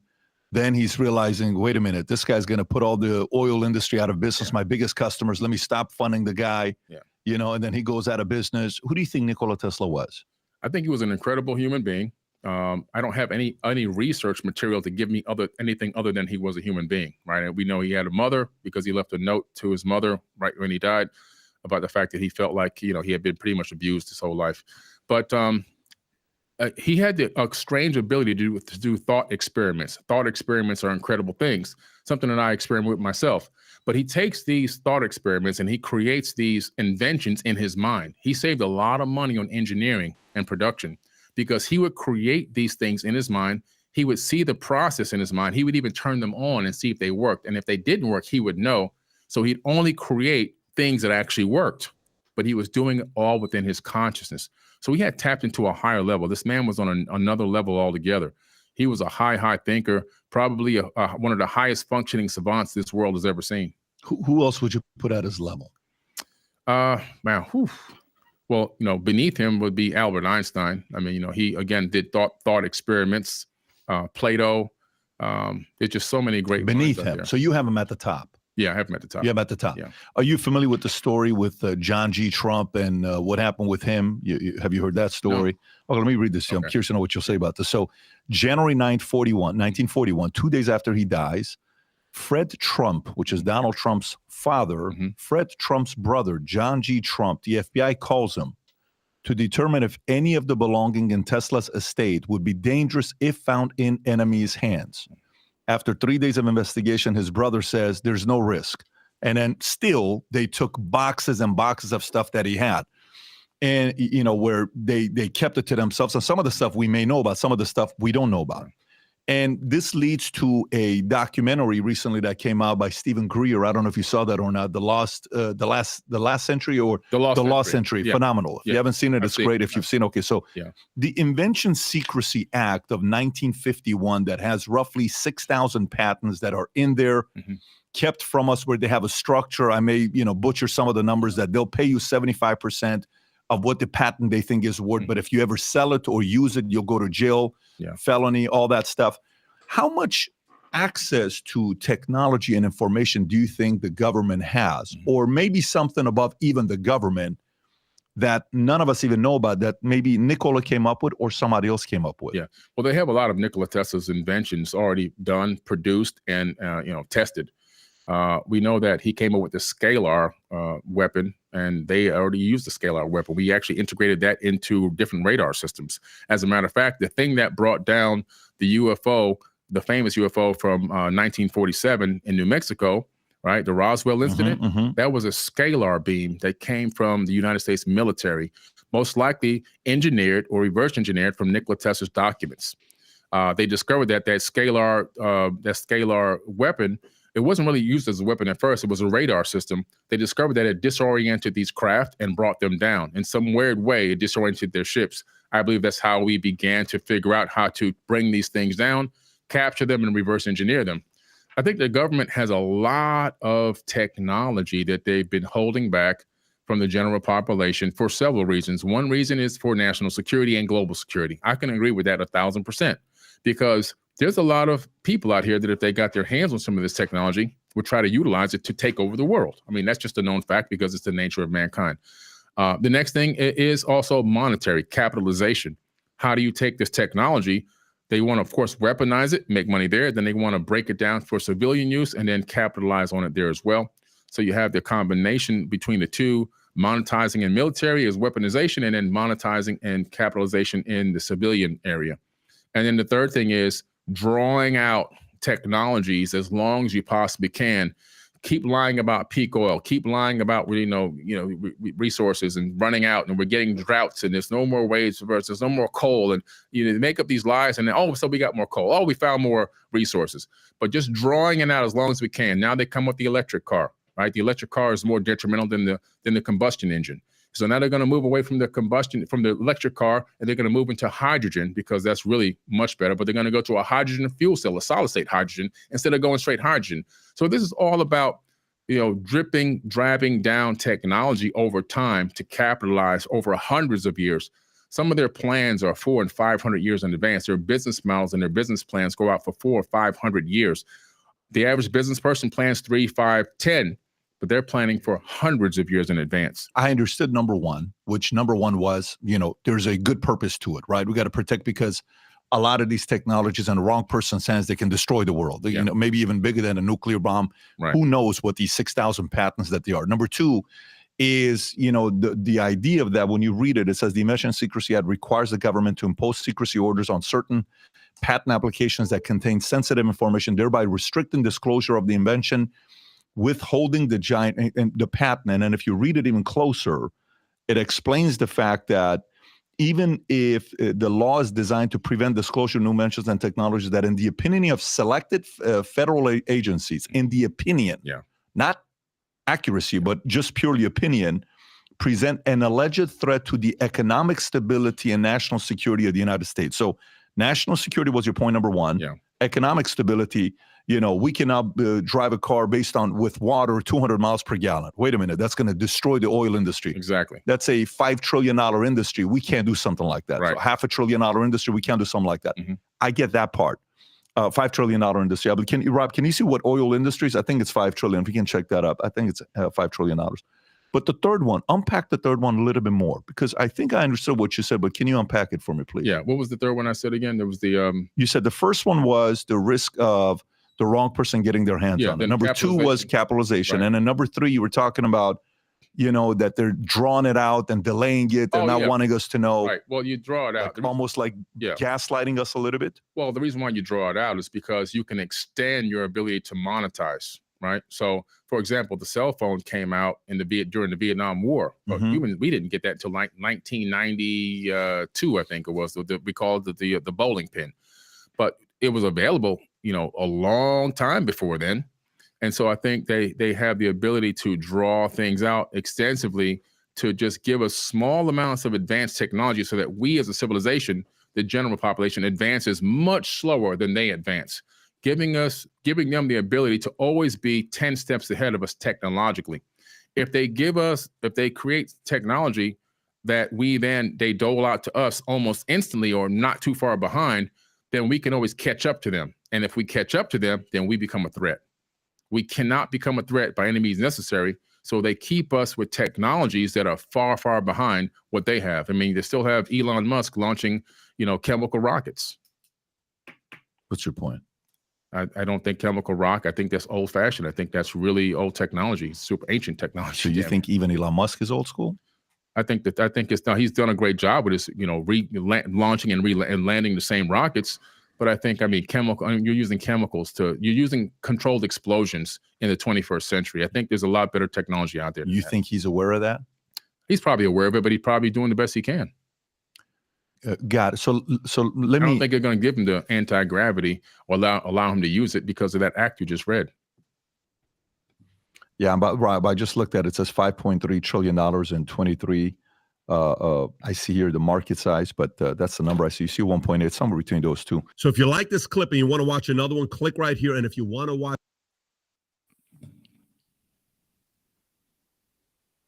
The government is definitely way ahead of us in technology, in my opinion. Well, I have to quote my friend Ben Rich.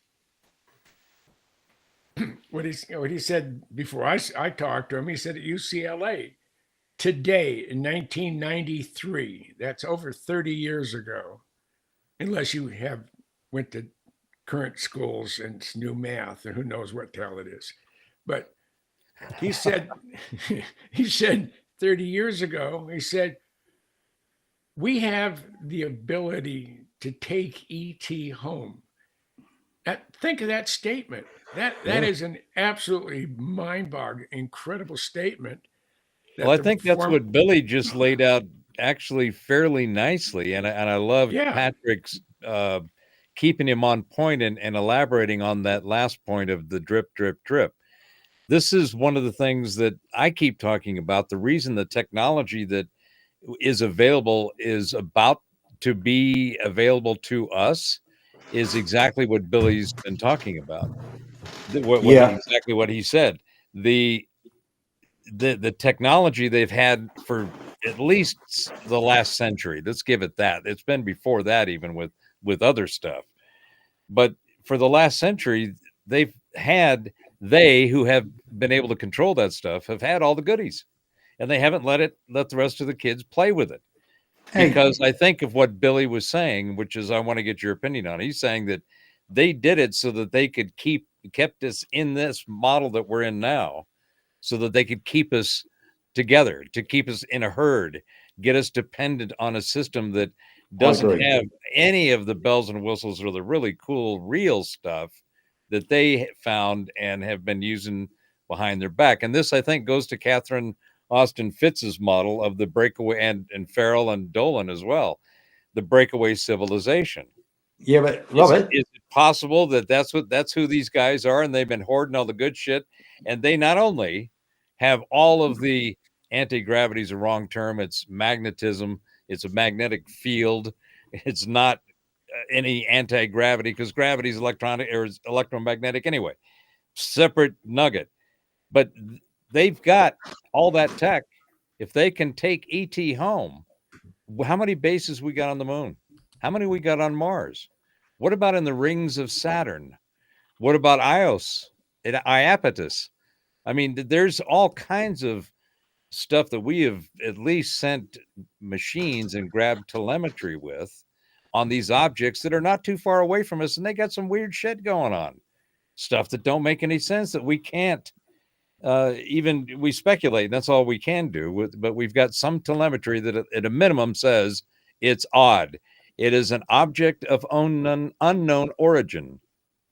We think it's a moon. It's like is this it really a group. moon or is it an asteroid? Yeah, Maybe but it's listen, not. in the 1940s, you had You're Dick Tracy. You had Dick Tracy in the 1940s. Hello, Dick Tracy, calling Go-Go Gomez on his smartwatch. Then in 1965, you got Star Trek with his flip phone. Beam me up, Scotty. Well, don't And then- forget the original smartphone on Get Smart, right? Agent Oh, yeah. the shoe phone. I mean, that when I saw that, I was like, wait a minute. I kind of like this. I want one. When do I get one? What was that? This has been now 60 years later. Oh, look, I not only got that, I got one of them fancy computer things that happened back in the 70s and 80s in the same thing. I got it all in one. Oh, and I got music, I got video, I got streaming. Hey, and Captain Picard had his touchpad, hey, about 8 years before they came out in the market. Oh, and the tricorder. Talk to me about the tricorder, okay?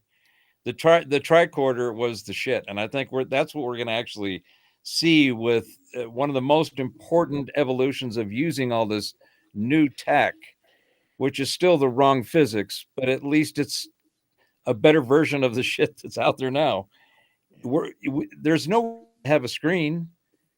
Back in the 90s, when I was doing all my internet stuff and building computers and software and systems and shit, I kept looking at, I was toting around the Toshiba, which was called the Brick, and it was a portable computer, but it was like the size of a small suitcase, and a big old screen popped down, and you had to put the floppies in, and and sit there and you get green screen and you see what the hell's going on, and you were able to get shit done. But that was what I was hauling around. I can do all of it. I can do just about everything and anything with this device here.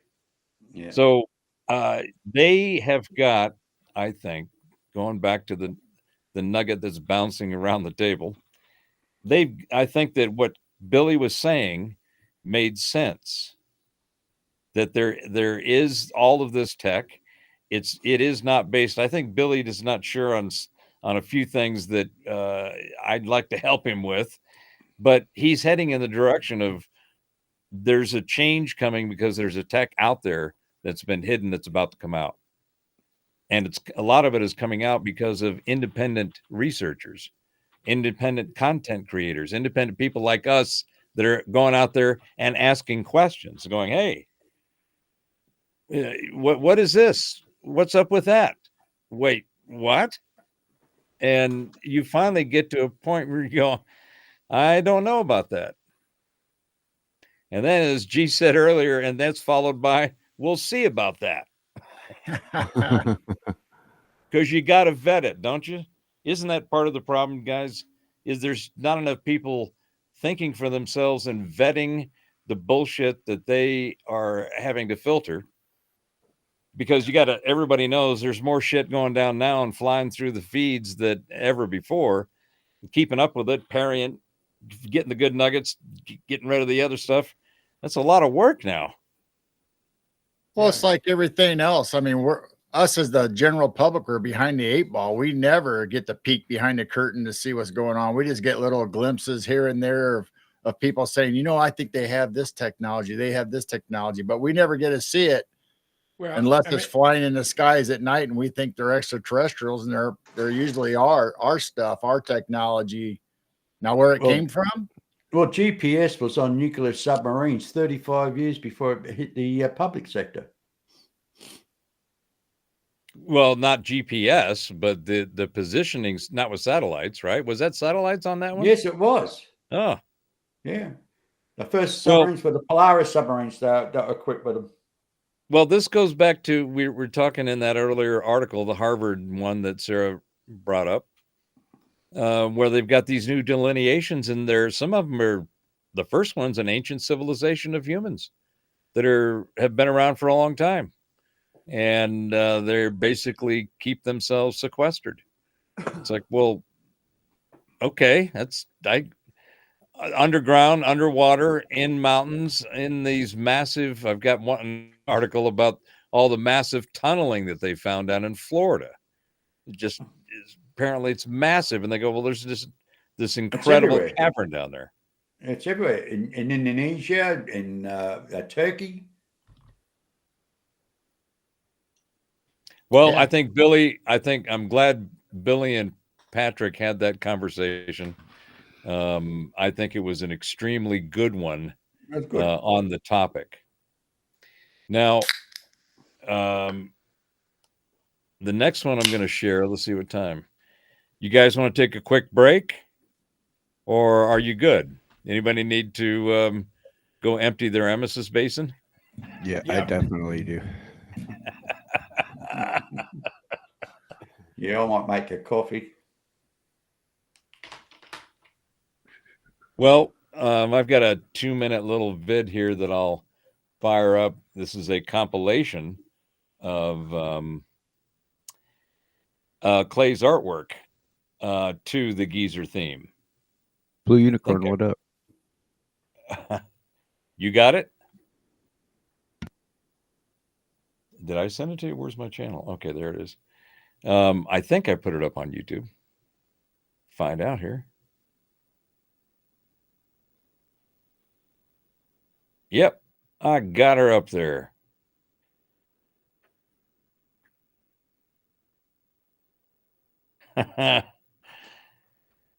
So all y'all enjoy this.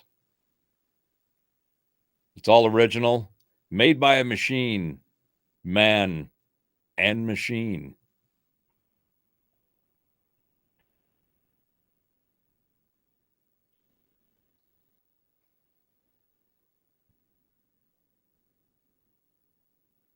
Jesus Geeks Galactic Tour. Jesus Geeks Galactic Tour.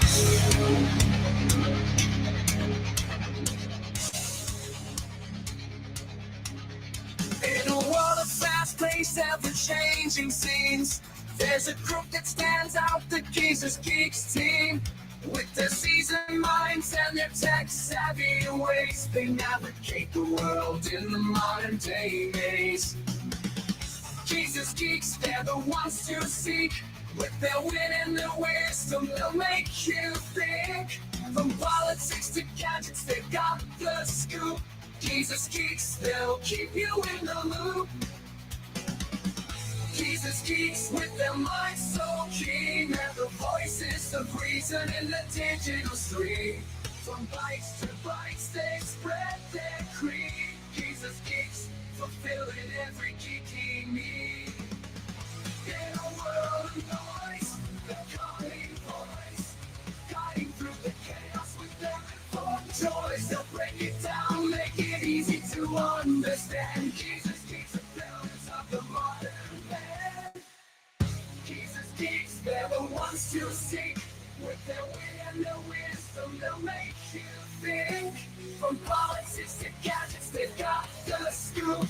Jesus Geeks, they'll keep you in the loop.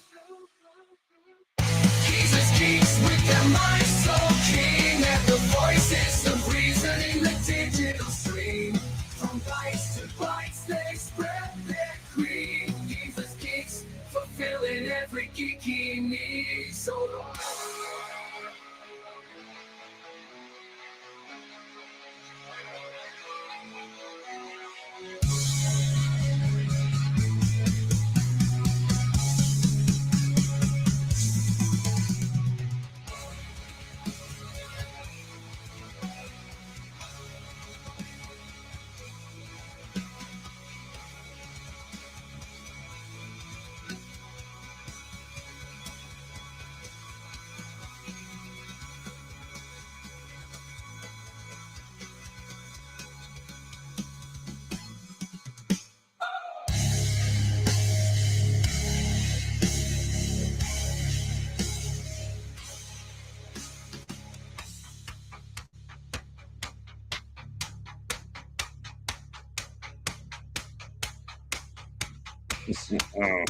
Oh yeah. Geezer's geeking. Geekapalooza. Yeah, and we got to get that those T-shirts for Geezer's shorts. Yes. We got to make that go. Where's it? Oh, there's the Harvard. Okay, so I've got a couple of others here. I want to see who that's. Bruce. There's Mars Anomaly. Okay. I want to share this other guy's work, who I think it's worth a follow. These are two of the folks that I think are doing really quality work on observing both the moon and Mars. And I think there's more interesting shit going on there. I mean, yeah, they're going to crank it up a little bit here coming up probably, but it's going to have to be new, fresh, and demonstrable, because there's too much of it that's just the regular stuff. But these guys are finding the things that are going on the moon and Mars. And I got to think that at least the moon is a base, in my opinion, and it's inhabited, it's hollow, it's highly engineered, and it was put there on purpose because it defies all of the explanations based on the current models of math models and machines have come up with. And that's apparently not adequate enough, because it doesn't seem to, it's not answering the questions. It's actually creating more questions. So let's see, we're waiting on Clay and then B. Are you out there, B? Are you hiding, or did you ring that nurse's bell?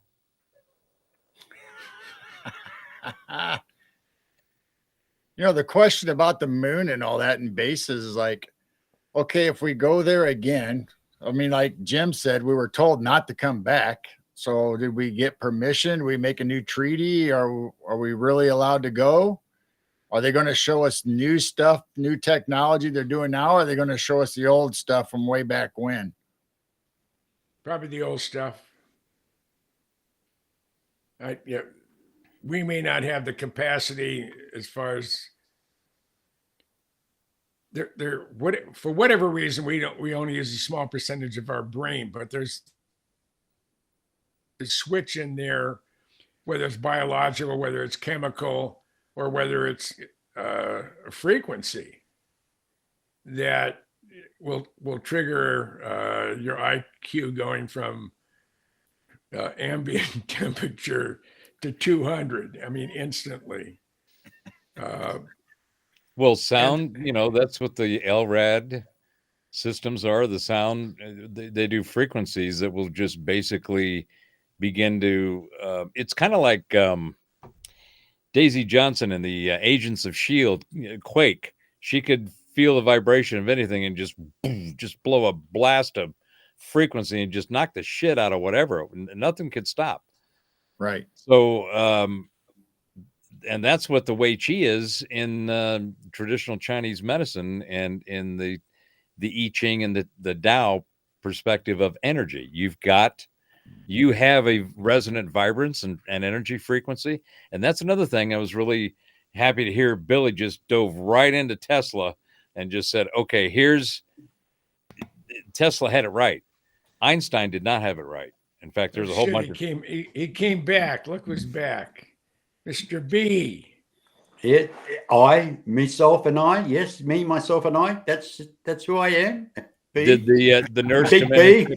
Nurse come in and check your vitals? Oh, no. I've got my coffee. That's the important thing, mate. That's what I now, thought. guess what? Serviced. Now, can I finish what I was actually saying earlier on?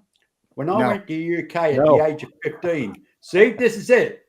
Yeah, I'm just changing the subject a bit. I was actually saying. Well, I something got earlier I on. got another one queued up here, so get it out and I'll bring it back. I was cut off short, so I thought I'd just finish my little. Okay, that's enough time. Cut him off. There you go. I won't swear. I won't swear. No, Well, what why not? Everybody I else will. actually, after as I was saying, at the beginning of the show, I used to do a lot of sports here in Australia. When I went to the UK, all my swimming went out the window, all my surfing went out the window. Yeah, and it's like the cultural shock I've had to change my whole lifestyle. It was very difficult as a young Aussie fella in the UK. Anyway, I just wanted to say that. Not that it's relevant to anything we're talking about now. dude, so you just burned your next card for an interruption like that, because Yeah. I was the one that was interrupted. If that's all you could bring, then no. Well, All right, I'd like to interject back to Yeah, there you go. frequencies. Like you were talking, if we can match frequencies, if we can start to hone in our abilities, like Jim was saying, get back our percentage of our brain or whatever, we can use our frequencies. Just like that lady from Shield you're talking about. Can you imagine the stuff we can alter with frequencies, just with our mind and hands, project that frequency and power out to interact, to move, to change things just with our mind? Well, look at it this way. Everything Jules Verne wrote about came to fruition. Everything. There's the superpowers you see from the Marvel type of characters and whatever, and even I think it's someone projecting into the future. They had a vision. Maybe they came from maybe they came from the future. And our UFOs. Isn't that interesting? Because in that article, they said that the last of the where the hell they go? The last of the what did they call it? Crypto-terrestrials? Right. The last of those were from the distant future, as another category of these crypto extraterrestrials that are among us. So they had the ancient civilization first, they had the animal kind of group second, they had some other kind of, I'm not sure what that third one was, but that last one was from the distant future. So there's people here that are from either the past and or the future simultaneously, and look like us. They interact with us. They are among us. And we don't know that ourselves. We're not able to pick that up. What do you think that even makes sense? There have been photographs, and I can't verify their authenticity, but they were taken back around the turn of the 1900s to the 19th century to the 20th century. So in the early 19-teens, maybe early 1920s, it shows a guy in aviator glasses, much like these, with a baseball cap on a cell phone, in a group of people that it's obvious that they're boarding the Titanic, whatever. I mean, it's that vintage, and I say I can't state whether or not it's real or unreal, but there's hundreds of photos like that, of starting when they first started taking photos of things in the background, things that weren't part of the photo op, whatever you want to call it today. That you just scratch your head. How in the hell does someone's looking at it looks like a smartwatch, and it's back in the late 1800s. Oh, there's the one they found in that Chinese tomb of a tiny little switch watch that was all encrusted in. Was that a ring watch? Was it a ring watch? Wasn't it? I don't. Well, it was a watch. I'm not sure if it was that small, but it was small. It was a tiny little from the pictures I saw. But there's OOPArts, or the out of place artifacts, all over the place, and they're finding more and more all the time. Well, Now, also- before we move on to the next one, Clay, you have been absent, save your incredible artwork that has been just a lovely addition to the Hollywood squares going on here, the Hollywood geezers. Yeah. And so they're just who's beautiful. Who's Paul Lynn? Oh, hi, Gary. Yeah, you. No. So, Clay, what did you think of the conversation between Patrick and Billy we just played? Did you get that? Did you watch it? Yeah, I did watch it. I was very interested. I've watched a lot of stuff from both of them guys. But with the moon in particular, he had mentioned that he doesn't know whether it would be alien or us. And I would definitely say, just because they haven't said that we've gone to the moon or they haven't talked about going to the moon doesn't necessarily mean that we haven't been going to the moon or setting up bases the whole time that we didn't know. We just, as far as we knew, we didn't go back to the moon as far as we know. You know, so with all the video and stuff of people, of technology now, where you can go get a D950 camera and take very good pictures just from your backyard of the moon. Yeah. I mean, the technology is getting there where people are starting to, you know, open, the Pay skies attention. are really opening up. Yeah. And paying attention to what's out there. And maybe this is part of the reason why it's such a race for all these countries to get back to the moon. Because it's possible, you know, it's not one of us.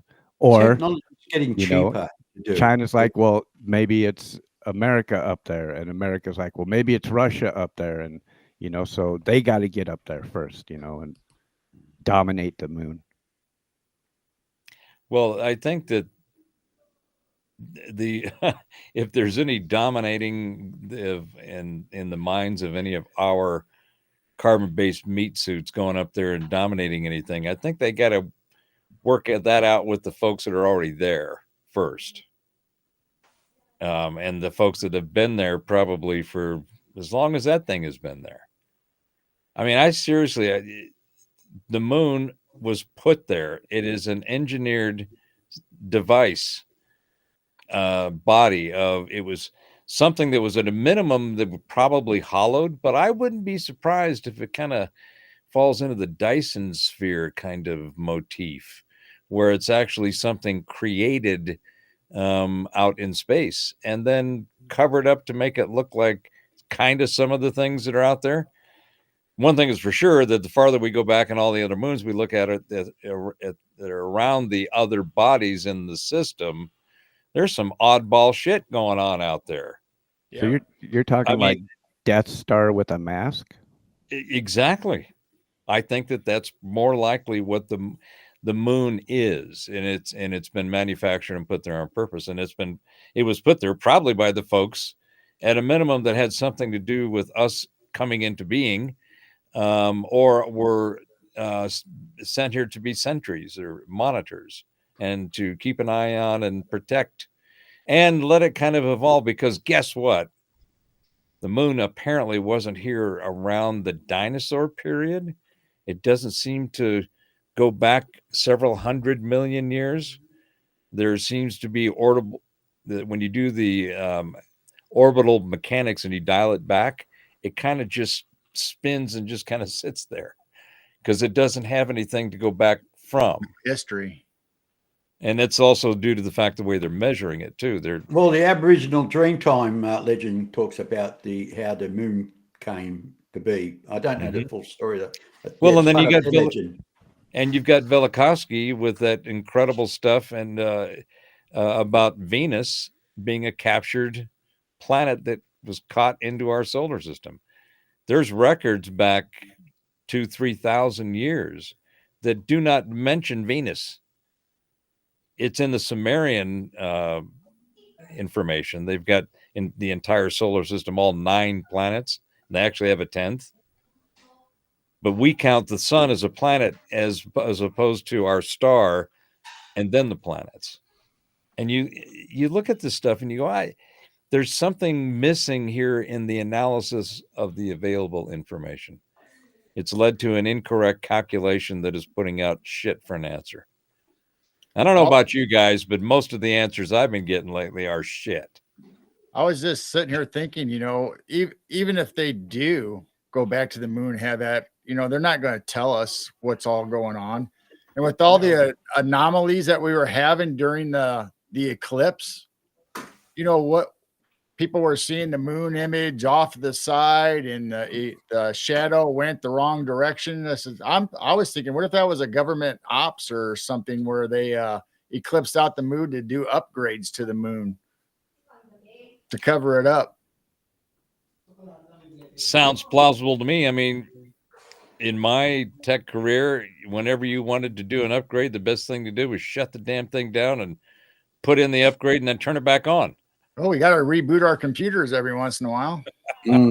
Reset the modem. Hologram technology. Well, that was the other thing I think I was saying that I didn't finish earlier. There's no reason why we shouldn't have in our current computing, like these devices, this should be both a physical and a hologram display. That tech has been around for 30 years. There is no reason for me to have these two 24-inch curved monitors in front of me. That should just be a hologram. I mean, again, Agents of S.H.I.E.L.D., Star Trek. I mean, you see this kind of stuff implemented in every one of those shows, and I keep looking at it going, damn it, I know you guys have it because we know it exists. Y'all need to let go of that shit and let us play with it too. And to quote my friend Ben Rich, the Here we go. retired president of the Skunk Works, he said, Jim, if you've seen movies like Star Wars or Star Trek, we've been there, done that, or decided it wasn't worth the effort. Hey, right. Aren't they teleporting molecules now? They're doing it solid, inanimate objects. They've been able to move from one side of the country to the other. Yeah, one was 12 miles. The first test was done 12 miles across a lake or some bloody thing like that. I think that was in Russia some years back. Apparently well, we've done they've been levitating with sound waves and pulverizing and altering the shape of things with sound for a million years. That goes back to the Atlantean, the two-eyed stone that they apparently used to power their advanced capabilities and create a worldwide civilization networked all over the place, leaving little spotlets of different iterations of Atlantean culture. And it may have happened. We may have gone through something like that to a complete civilization, and then going through an extinction level event more than once, maybe half a dozen times. The history in the past could go back so far, and that's one of the things that, to me, is the great joy of being here and watching the eyes and the minds open and the heads explode when the people that thought one thing find out that it was completely the opposite. And there's no pride or joy in it other than a heartfelt thank you and welcome to the club. What I find interesting in these artifacts they're finding in coal seams, 28 million years old, and a little alloy bell with fine engraving on it. You seen the one with the cart? You saw the one with a cartwheel, and I think it was in somewhere in Eastern Europe, in a mine, and they took pictures of it, and it's embedded. They were knocking the rock out, and here's this entire cartwheel embedded in the rock. It's like, well, how does that happen? So that all leads to my next share and tell, and I hope you guys have been enjoying some of these. I think Bruce Seasall does great work. The next one we're going to see is by. I love the work. I love that work. It's nice. Yeah, Clay, did you enjoy that as well? Yeah, I did. So Bruce has got great work. Highly recommended channel. Sub him and watch his stuff. He's putting out stuff all the time, and he does a lot of multi-hour live streams. So you can get on there and get in his thing. He's like with those. The geezer geeks. hours upon hours Hours. upon, oh God, hours. You know, the other guys. Oh, us. Well, the thing is, you know, as our motto says, when you've got nothing better to do. And Went, what, you 5 know, or 6 hours the other night. yeah, it was 4.5, almost 5. Yeah. Yeah. And it was great. Michael was great. And especially while Jim. I talked to him yesterday. I'll talk to him today. I talked to him yesterday for quite a while. I told him that everybody absolutely loved him being on there. And would he come on again? And he said, all you have to do is ask. Ah. So might have to hijack him for the Midwest Night Watchers channel. Yep, and have him back on Truth Seekers again as well. Yeah, on a different night, on a different day, mind you. I mean, that Robert stole my day. Well, no, I didn't steal it. It was unoccupied. It was left unoccupied for a long time. So it's kind of like squatters' rights. It's like, wait a minute, I'm looking at this. Don't get upset, nice young seat fella. here, and I'm there's nobody here. I might as well show up and sit my ass down, and here it is. I know. Hey, and I'm enjoying your show, my friend. So well, you should because yes, I do. We like to have others, you know, the other people on, and we help you.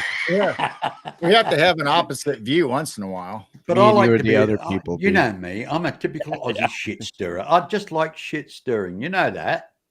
Well, yeah, and because you like to lick the spoon. That's the problem.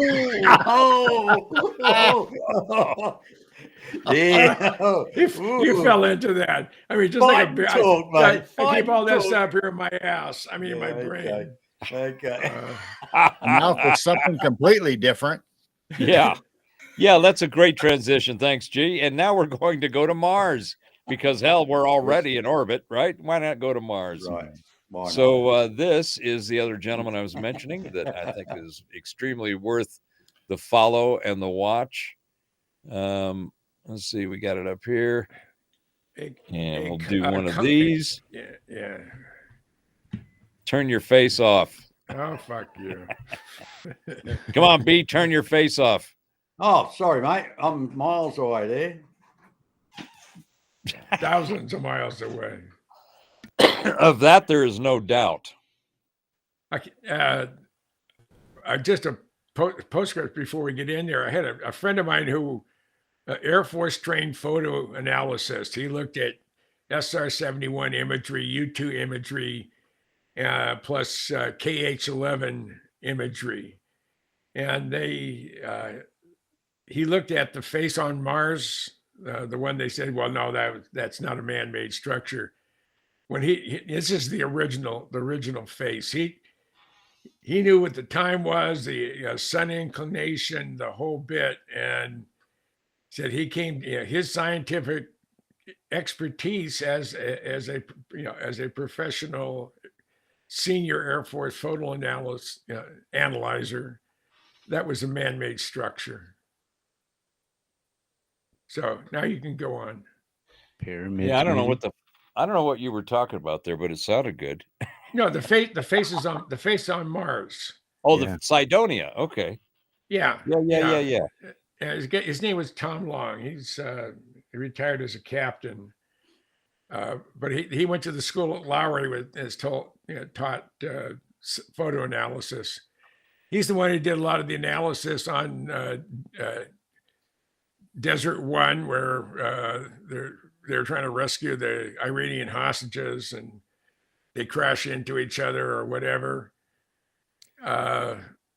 And there was a number of fatalities, and a number of the Super Sea Stallions, Sikorsky, the biggest helicopters out there in operational service with the Navy. They lost 3 of them. One of them said, well, it ran into a C-130. But when you look at the burn pattern, when the 7-blade props burnt and they just dropped to the ground, they were all evenly spaced. They were not moving when the aircraft was fully engulfed, which was supposedly it hit the C-130 with its blades, and that's what caused it to catch on fire. So, but he looked at the the face on Mars, and it was his conclusion based on his training that was a man-made structure. Yeah, I think Hoagland and his whole Cydonia, the face on Mars, that series, I highly recommend it. It's from back the I think it was the late 80s.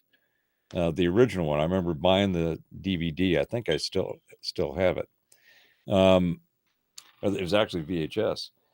But yeah, the Mars. Let's take a look at the Mars, shall we?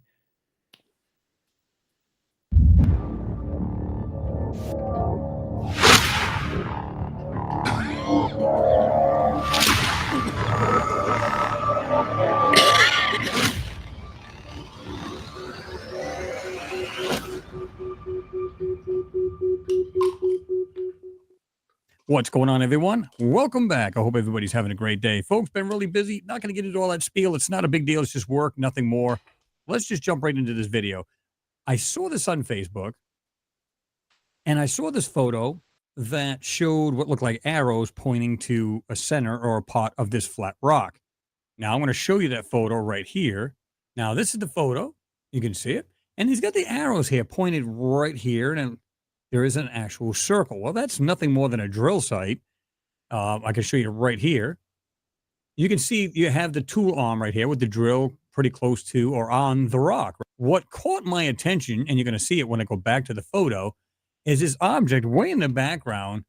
You can see it, just barely see it in the ground right here. I'm going to put it right there at the center of the screen, right here. I'm going to go around it with the cursor slowly. Now, it doesn't look like much. The problem with it is the tool head is in the way of something else to the right of this item. There's something else on the side here, and you don't see it in the photo. Interesting how that works. What they do is they have like several photos of this one area, and every time you look at the 3 photos, there's something different or something missing or added. Just weird, right? Anyway, so let me back up to this photo here. What caught my eye, again, was these 2 items. I'm going to put them right here.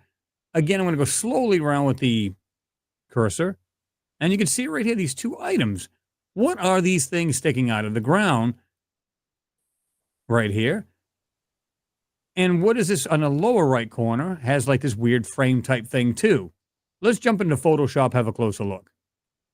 All right, so now what I'm going to show you now is a side-by-side of this photo, the stock, and then how AI interprets it. You'll enjoy this, Jim. Okay. I've got arrows here pointed on the right-hand side. You can see these 2 objects. You don't see the third one yet because I don't have it in the photo on this one. But you can see how it sees it. If my pareidolia was playing games with me, I would say it looks like 2 cars side by side. That'll look like they're just from the door up is all you see. Is like the rooftop and maybe the window openings or whatever. I'm not saying that's what this is.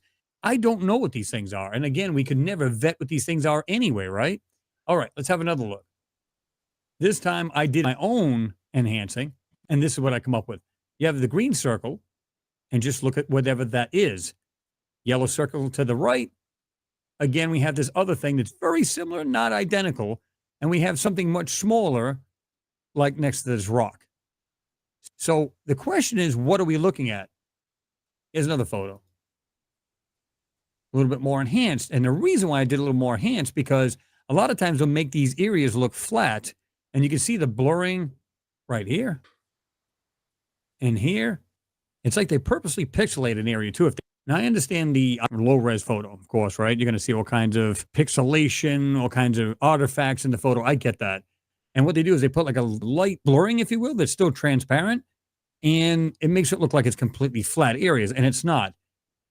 So when I saw this right here, these 2 objects in the back, this one here, and of course, again, on the right-hand side, this one right here in the circle, I'm saying to myself, what are these and why are they buried in the sand?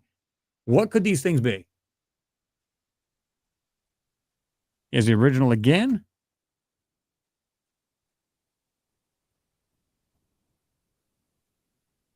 Enhanced by AI.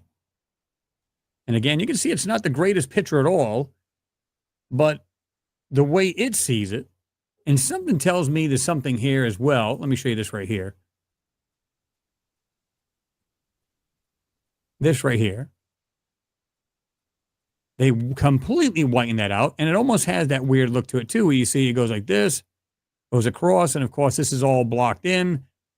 God only knows what this is. But it looks like there's more than one of these objects that almost have the same shapes buried in the sand. What could they be? Again, here we go, enhanced. That I enhanced it. Again, it's not that far off from what AI had done, right? Right there. So, you know, compared to this, there's not a whole lot of difference. However, I have it darker, a little bit more detail. And then I tried to really get into these areas and try to figure out what these are. Now, something tells me there's something way in the bottom here as well on this rock. If you look right here, there looks like there's something there. I'm going to zoom in. Right there. Look at this little circle within a circle, and you can see these pieces going like this. Underneath that, something tells me this is not quite a rock either. See that? Right in there. Something tells me this is not just a rock. This may be something else. Is this buried technology? Is it some kind of vehicles of some sort? I don't know. I don't know the answer. If we back up here, you can see the shadow of Curiosity rover, right? And if I had to guess from the actual rover itself, from this edge of this rock right here to the rover itself back here down at the bottom, it's probably 5 to 10 feet or roughly 3 meters. So again, what are we looking at? Are these some kind of framework here? Is it some kind of machinery? It doesn't look like simple rock.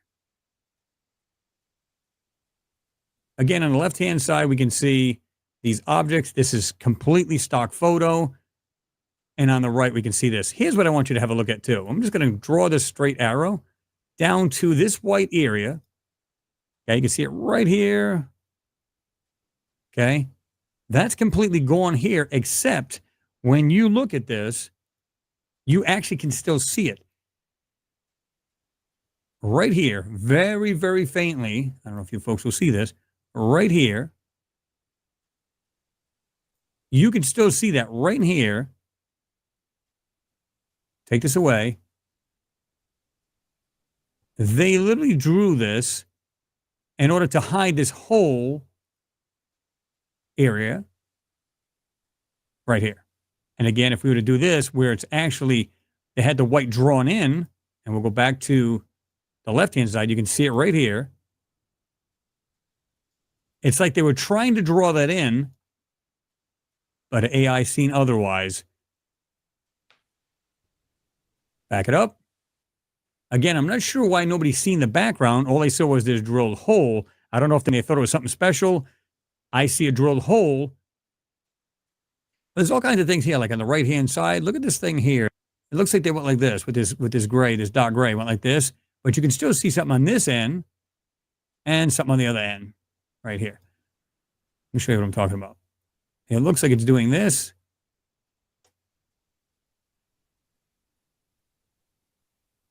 Or like this. And there's a darker circle right there. See that? They literally try to take things out of these photos, which I think is absolutely crazy, but we're already privy to that, right? It's not even a big deal anymore. We know that they're literally censoring these photos. So let me show you this one last time. This is the original. Again, these items. And the one here in the lower right, right-hand side. AI enhanced. My enhancement. I don't know how big these things are based on when we look at the rover where it's at. And again, let's say from here to here, from the base of the rover, not the actual shadow. Are we talking about 5 to 10 feet? Again, maybe 3 meters, roughly, give or take. And then how far are these from here to the back, from that point to the back area? How big are these items? There you go, folks. I guess I just do this one here. Zoom in just a hair bit.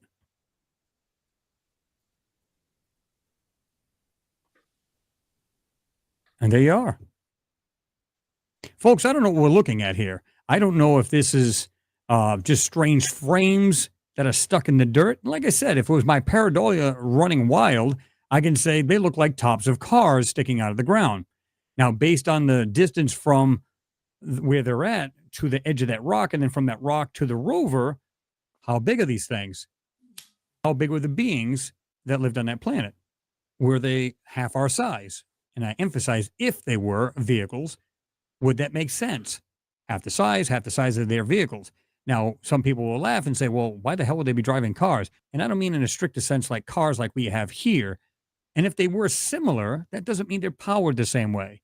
They could be anything. They could be powered in any other way, nitrogen, electric. It could be anything that these things are powered by. We don't know.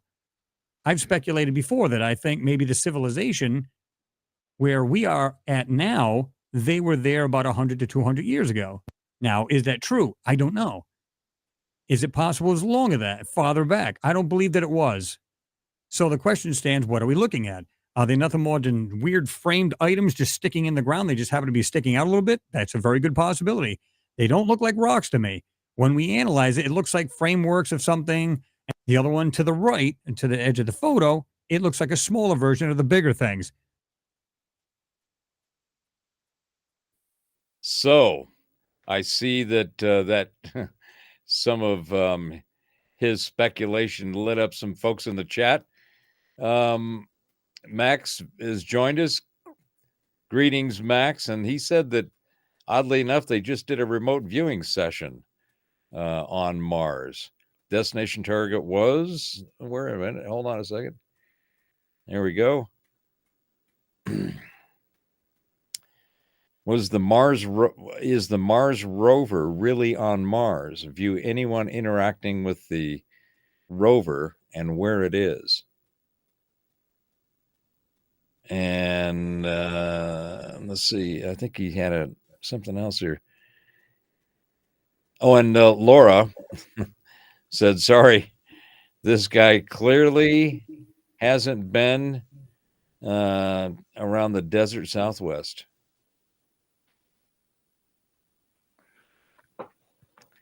And Max says he doesn't see a car or vehicle. I could only see the dark spots. I really couldn't tell what he was getting at. Mm-hmm. Where would you drive to? So Max is saying that it might be an artificial structure, but probably not a car, maybe a space bus. I noticed some rock art.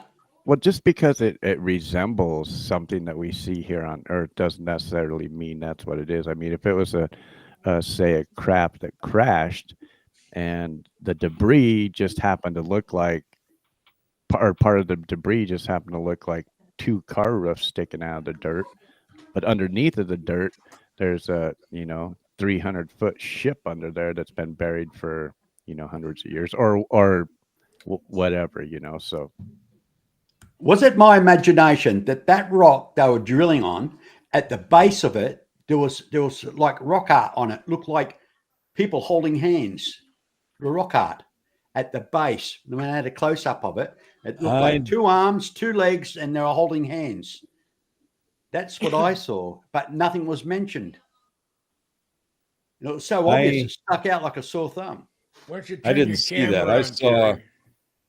I saw some of what he was pointing out, and that's one of the reasons I wanted to share some of his work. There's other stuff that he's done that's just absolutely amazing. That I just picked that out of his latest. If you could rewind that back to the base of that rock, and I can tell you, you'll see rock art. That's what it looked like to me. All right, hold on here. Now, what if the ancient civilizations that are kind of missing from here ended up there and then use that as a platform to go somewhere else? So that stuff's just been buried over time as well, maybe. I think that the cosmology of of our solar system is very different than what we have been told, and it's more akin to what the ancient writings of the Mesopotamian cultures, Sumer, Akkad, Babylon, Persia, all and even in Southeast Asia, the Indian and the Hindu, the Jain, I mean the Sikh, there is a rich, and that isn't even covering what the Chinese and the Asian countries have in their cosmology, but it's all completely different than the bullshit we've got going on over here in the West. And when you look at their cosmology and you see all these, it's like we did the Sumerian king lists a few weeks back. And how is it that, they have a very accurate demarcation of some catastrophic flood event, and then they chronicle the kings. They weren't pharaohs. It's another wrong term, but they chronicled the kings accurately after the flood. But before that flood, these cats were living 20, 30, 40,000 years or more. And, it's like, well, you stack them up and it's about 250,000 years. So in the Enuma Elish, in the Sumerian tablets of creation, which Joseph Farrell says it's really an inventory of weaponry, but it pretty much mirrors, and in fact, not only mirrors, it gives a hell of a lot more detail of what we have used in the Christian Western belief system of Genesis. It goes into way more detail, and it explains how all that stuff actually happened. And it was 1,500 plus years before any of that stuff was written down in the Torah, and how that whole construct of a story was originated somewhere else. It was basically plagiarized, and it was altered and set up for the way that the folks who did that work wanted to control the peeps. And that's pretty much just basically what it is. That's just the facts, how it rolls out, and how you interpret your belief systems through whatever spirituality you tune with, that you vibrate, you resonate with.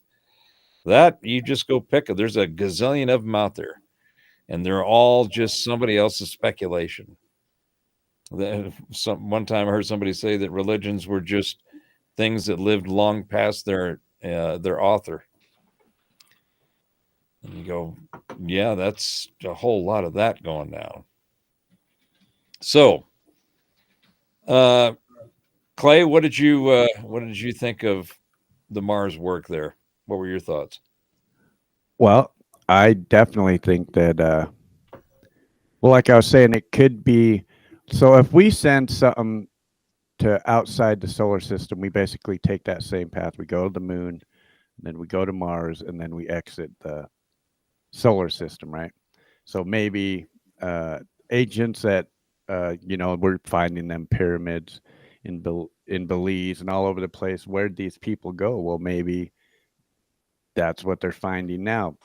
Maybe they did get to the moon, they got to Mars, and then from Mars they went on, to wherever the next destination might be.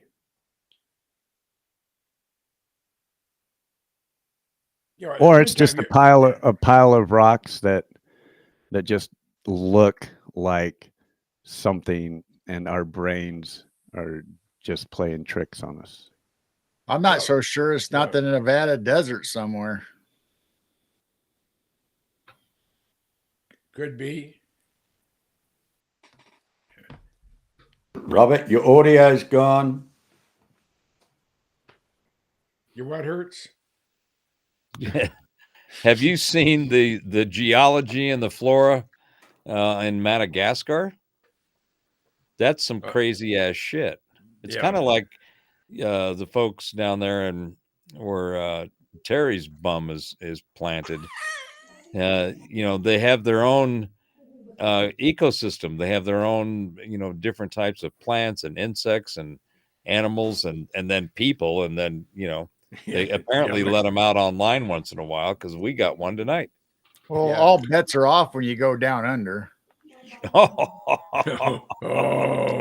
Oh, yeah. Oh, that's it below the belt, guys. I don't go down on anybody. I don't even want to. I don't even want to know where that could go. But yeah.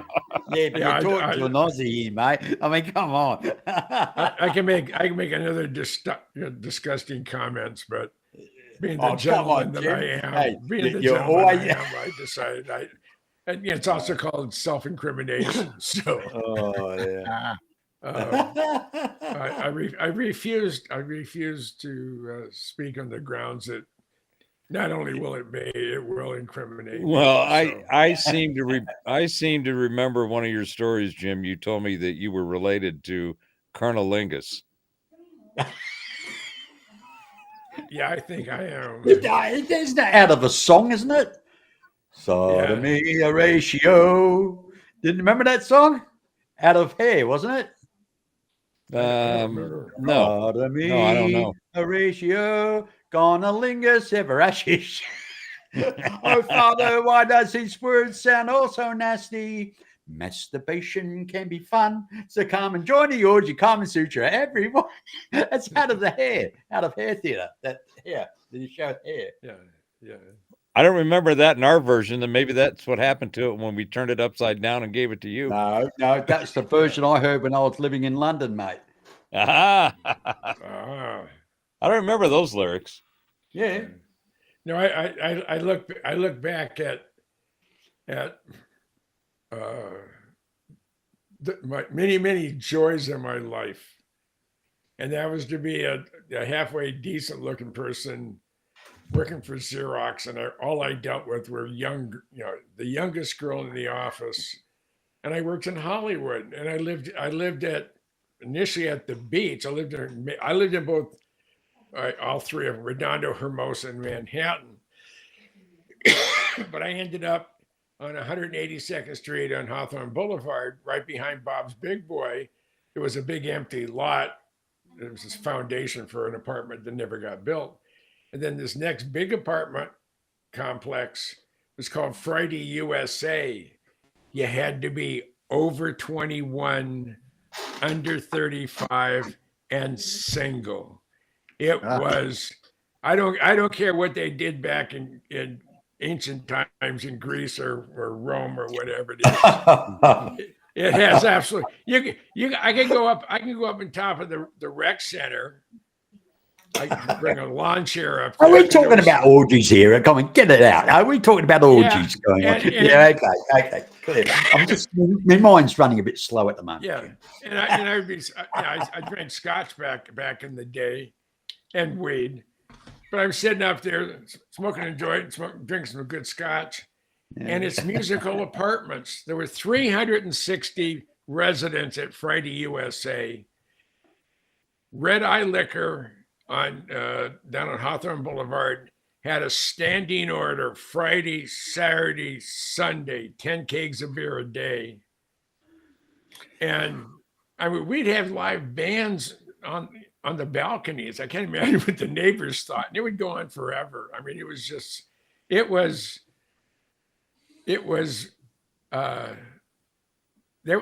a time when neither sex, drugs, or rock and roll would kill you. No, but they had just come to market aplenty. I mean, it was that whole 70s was all of a sudden, boom, here, everybody has some great drugs. And we call that the good old days, you know? Well, that's exactly I mean, right.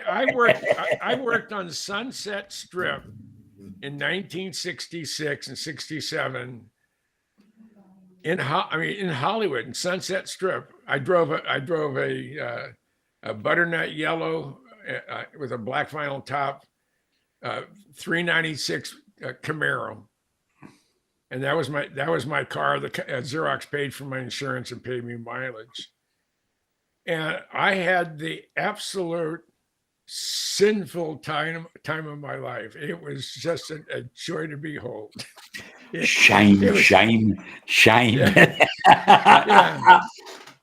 Yeah, I mean, yeah, and when I joined the service, I was a virgin. It wasn't until I was home on leave from tech school that I got laid. Carolyn Query, if you're still alive, dear, thank you. That was the first of many. So- Okay, Jim, you just go away now and say 10-hour Marys, mate. yeah. Yeah, that's why I don't go to church. I'll get hit with lightning. Hey, I imagine the priest saying, "Yeah, tell me more, Jim. Tell me more." Yeah. That's why I'm a Lutheran. And what was the address again, Jim? Oh, they have it chiseled in stone. So I'll give you that nugget and you can put it back in your pocket, Jim, because you've rolled that one around now long enough. And so you wrote a little turds around. Yeah, those little turds. So I have one other video. I've got a whole bunch of them, but I have one other kind of stay on somewhat of this theme. But Max, if you're still out there, I think you will enjoy this, or I hope you will. This is from the Future Forecasting Group.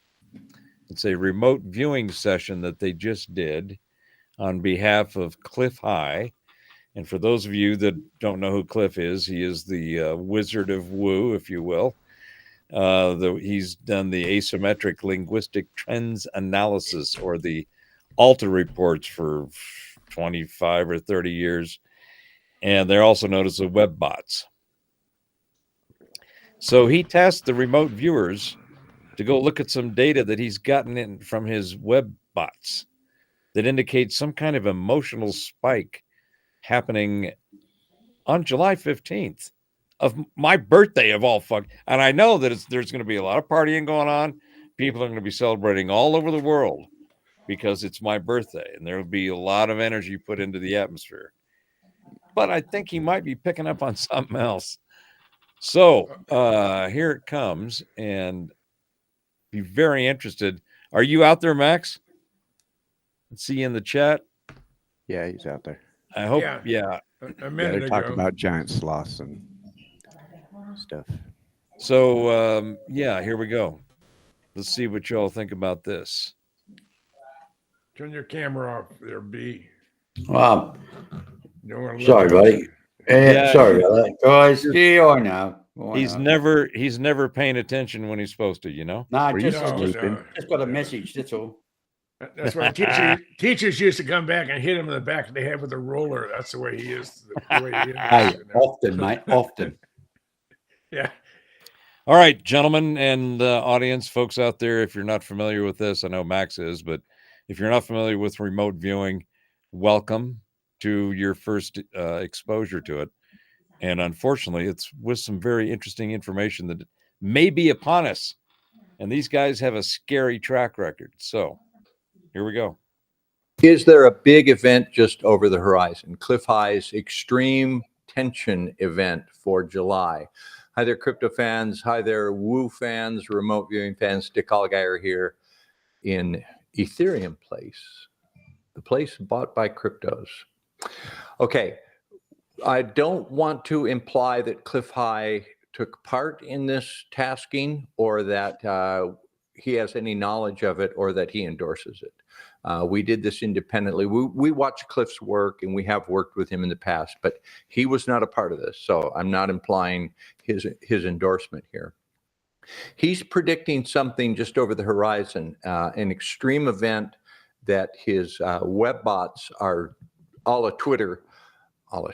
That's a bad word. All a buzz. They're flashing red about something that he thinks is going to happen in mid-July. So we are remote viewers. We use remote viewing to look at historical events, to look at future events, to look at cryptocurrencies, all manner of interesting mysteries, and we do it under a double-blind protocol. So we were tasked double-blind with Cliff High's impending event in July, this extreme tension event. And we just debriefed it. And I want to play about 15, 20 minutes of us finding out what the target was and our reaction to it. This is not going to show you the data, I want to warn you up front, but it's an interesting conversation where we find out about how it was tasked and what we were doing, and our reaction is pretty good. So here's a segment of the debrief where we learned that we were looking at Cliff High's high tension event for July. So just to be clear now on the target, this is Cliff is saying, or Cliff's data is showing a huge tension release, like he's got the tension level thing. Yeah, I still don't fully. Yeah, I still don't fully understand how he calculates, his trajectories or his predictions, whatever. But he's getting release language buildup, and he's getting an indication of July 15th or 16th timeframe. I think he's saying the 15th, but in that area. And so, and it was a significant spike. And so the future forecasting team wanted you guys to take a look ahead and see if. Does Cliff know we did this? What's that? Does Cliff know we did this? I don't know. I wasn't a part of those conversations. This team is kept. We're kept blind protocol, so we don't know who it is. We have no idea what's going on. They might have been. Double blind would mean that Cliff doesn't know we're working it either. Well, no, it would be it would have gone into a basket, and he would have just been like, okay, they have it for Q, but he wouldn't know that we're working it right now. Double blind means, we don't know who it's from. So double blind, Sean, somebody picks it, they give it to a targeteer, the targeteer gives it to us, so all we get is the target ID. But I'll find out if Cliff. I'll email Cliff, and because I'm sure we'll have a follow up. I'm sure we will, because he's been talking like hyper novelty and all kinds of. We should have invited him here for this. Yeah, well, we'll try to get him on. Yeah. But our sessions were kind of hyper novel. They were kind of hyper novel. Yeah, I mean, the correlation is stunning, though. Yeah, Edward and Daz, you guys both got the idea that there's some big event that's with just a total blind tasking, nothing but a number. Yeah. You guys described the tasking. What's weird for me is literally, I did that a week or so ago, and then today I did my news thing for next month, and it's all there on Asana, record stands, and it's got the exact same stuff in that as I had in this on repeated for what I think is going to be news in July, without me knowing that this target was a July target. So that would indicate, I mean, essentially you remote viewed the same target with different IDs without knowing it. Yes. Because you're looking at what you just presented here was the event that Cliff High thinks will be significant, not just in July, but significant in a really big sense. And then you're looking at July events. So if it's that big, it'll be the big event in July. So you were. That's what shocked me, is seeing it and thinking, holy shit, I've got the exact same thing twice from two different taskers for the same target. Yeah, that's really interesting, because you have an actual target ID for what we just did. Yeah. And the near future events is a slightly different variation of a protocol. It's a different set of protocols, because you're really just like opening up the aperture for what happens in the next 30 or 40 days, right? And I, coming into this today, I didn't even think that both sessions were similar, because I can't even remember what I did 2 weeks ago. Right. So seeing it now, and I'm thinking, oh shit, this is. So Jazz, you didn't think while you were doing the future event session, I'm getting bleed over from that session I did 2 weeks ago. You never thought that? No, I never thought about it, because I do so many RV sessions. It goes, once it's gone, it's gone. I can't even remember what I've done usually. Yeah. Put it down. It's a good habit to be in. It's literally what, as we were live on air, I was watching it. I was thinking, fuck, I did all this today. Oh, wow. So I was just sat there looking at my RV thinking, oh fuck, I've done it twice now. Yeah, well, so there we'll you go, see. folks. You saw it here first. you know, what's coming down the pike for July. I hope you guys have done your July one, because this might make it really hard for you to do your July news now. Yeah, good luck. I got to sit down and do that target tonight. Like, okay. No, I'm doing mine tomorrow. Oh, I'm you're pretty all much- fucked. Yeah, that's all right. Well, I mean, we had a really tight timeline to get because with editing and getting this stuff out, you know, we knew that we needed to get this done quick because July 15th is right around the corner. When is this going to publish? Will this publish this Friday? I'm not sure. We don't. We're the Yeah. We're the blind lab rats. They just put us in a maze and let us find the cheese. We have no idea of the design of the experiment. But I just work here, man. we need to talk to Cliff High. Yeah. Calling Cliff High.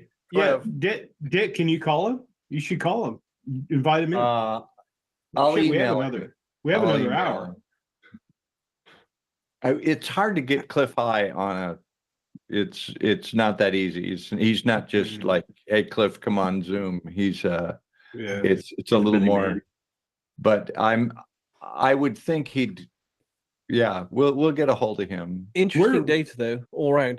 Yeah. When I saw the pyramid data, I was thinking, you know, when I saw you guys have pyramids, that and Edward's stuff with invisible craft, I have to be honest, my first thoughts on that was it looks like it might be some kind of stealth craft involved, you know, because the stealth craft are kind of like triangular pyramid shaped, and you know they're invisible as well. We know they go on bombing runs and stuff, so if something's going to happen. Okay, Yeah, so you know that. let me just clue the audience, because I might put this out on YouTube. We were just tasked, double blind. Cliff High thinks something big there's going to be a big tension release event in mid-July, and we were tasked to remote view that. And we're recording this on what's today, the 18th or the 19th? 19th. Yeah, I'm always a day behind. Okay, it's the June 19th. And so we're going to publish that. We just debriefed it. We need to edit it, and we'll publish it probably on the 21st. Oh, the solstice. We'll put this. Yeah. Daz, go over to Stonehenge and do a little ceremony. Go burn your session at dawn at Stonehenge or something. No. Anyway, so we did this thing. We did this session for Cliff High, and you're going to have to tune in at Future Forecasting Group to see the full debrief and then see what Cliff's reaction is. We're just putting it out right now. It's our first exposure to it. So there we go. Woo. It literally is one of those shocking ones, isn't it? We don't get them very often, but when we get these high correlation, shocking Yours ones, was it's like, ooh. shocking. Yeah. You know what was interesting is, didn't Cliff High think that Cheyenne Mountain was a target when we were doing our luminosity stuff? And what kind of I thought was interesting is you guys had the pyramid shape, which is like a mountain shape. And Dick, I right had next to the Cheyenne pyramid- Mountain in that session. Did you? Well, Yeah. Did you say Cheyenne Mountain? Yeah, I did. Oh God. So, and what's in Cheyenne Mountain, do you suppose? You gotta it's go supposed and to be you a gotta get a white subscription hat and go watch the face. video. That Derek said that with such a deadpan. What do you suppose in Cheyenne Mountain? Derek works for Blah blah blah blah blah. the defense control. So, gee, So it's NORAD. NORAD Northern Command is Cheyenne Mountain. So the entrance. So we had people It's- tracking shit. That's yeah. pretty Oh, much what I man. had in there. it's That is what I had in there. Yeah, NORAD Northern Command tracks basically not just Northern Command area of operation, which would be continental North America, but NORAD, it fabled, has global control over airspace. That's kind of that's kind of They track so- Santa Claus every Christmas Eve. I know that. yeah. yeah. Yeah, even Santa So- doesn't fly in. So the entrance has like an arch to it, right? Yeah. And Naeem was getting like the underground base aspect. So there's some stuff that's reminiscent of Cheyenne Mountain in there. Yeah. So if the people being exposed to this outside of our private site, rush to our private site, futureforecastinggroup.com. This will be a few days before we publish it, but you can go look at some of our other stuff and be amazed, and then you can watch this. This is one we're going to look at if we're all still here in August 1st. August 1st. August 1st, we'll look back at and comb through this data and see. Well, you know what this reminds me of is that I think it was in the 90s when there was an announcement made by the current president, and the announcement was that the world of classified data has now exceeded in, terabytes or whatever the quantity of saved data on the internet, whatever. The world of classified data now exceeds the world of unclassified data. So what everybody thinks is real, or we think is just our normal life, is a fraction of what really exists out there. And so when we talk about things like, we do our Woo targets, and we do, some of these other targets for, like Cliff High, I think it's probably common knowledge for people who track this type of thing that there's at least 1,500 underground cities across Earth. In fact, there's a book, God, let me think of the name of it. When we invaded Germany to win World War II with the Russians, they found over 600 underground caverns full of research facilities. And that was in the 1940s in one country alone, in Germany. And so here we are, X number of years later. It makes sense that there'd be at least 1,500, if not even a network of underground places. So it's never surprising to me when we pick up on stuff like this. And they're connected by maglev trains. There's tubes, so they can go from Denver to Washington in real fast. Yeah. Elon and the Boring Company is he knew right how to get in on that. You just set up the most boring company in the world, and you just Okay, well, this will be one to watch. I'm looking forward to June. Attention, now, Cliff High. Attention, Cliff High. I'm excited for the July near future events now. I can't wait to share my news one with you guys, because I'm looking through it now, and I'm not trying. I even mentioned most of Cliff High. Don't tell us. But in my session, I mentioned Cliff High's tasking in my RV session. I don't mention him by name, but I mentioned his tasking for that target we just done in my RV session, looking for the news in July. Wow. Well, okay. Yeah, thanks for the front loading, guys. I think you're front loaded enough already. Yeah. Go get them, boys. All right. Calling Cliff High. Calling Cliff High. Well, who else I got to see is Jean-Claude Beyond Mystic. He's got to have us. We'll have to do a segment with him. So Edward and I just did the Rents program, and Daz, you were the headliner on that. Not we're peddling fear porn, but you were the top story on Rents for a few days with your first strike. You had June data. Yeah. So June. We're waiting. It's going to drop anytime. June 19th. Well, yeah, it's coincidentally quite much like what this stuff is as well. Yeah. So maybe it was a bit of early Might bleed have been for picking up next month. Right. What are those things, the sticks that people use that go like this or this? Dowsing Dowsing. I saw somebody doing a dowsing rod thing, and they were asking questions, and they were like, is Iran free in the next 20 years? And the dowsing rods cross for a yes. So made me wonder. Not, it's just one thing, and crazy person maybe, but you never can tell. I find it very difficult to believe that with all of the the power that we have as not just a country, the United States, but let's call it the English speaking nations, right? So what do they call them? You know, the Five Eyes or seven something, or, you know, there's a term for it. Some of these other really, I don't know, some of these countries that are just way out in left field, I think see a course correction. I don't think they're going to come in and suddenly win, and we're going to be living in this weird world, you know, dystopian reality. So, anyways, What would the dowsing rod say if we ask if America is free? good question. The sticks break. You know, Dick, the most free I have ever Start on felt fire. was on travel with some close friends in Thailand. That was probably the most freedom I've ever known. Well, Thailand means free land. Okay. Sean, pause this because we want to do a segment for founders only. So just to give me a different, can you stop this? Yeah, we'll cut out here for everybody, and thanks everybody for joining us for a fun round. We'll catch you on the next one, and for founders, we're gonna have an extra segment for you guys, so stay tuned. All right.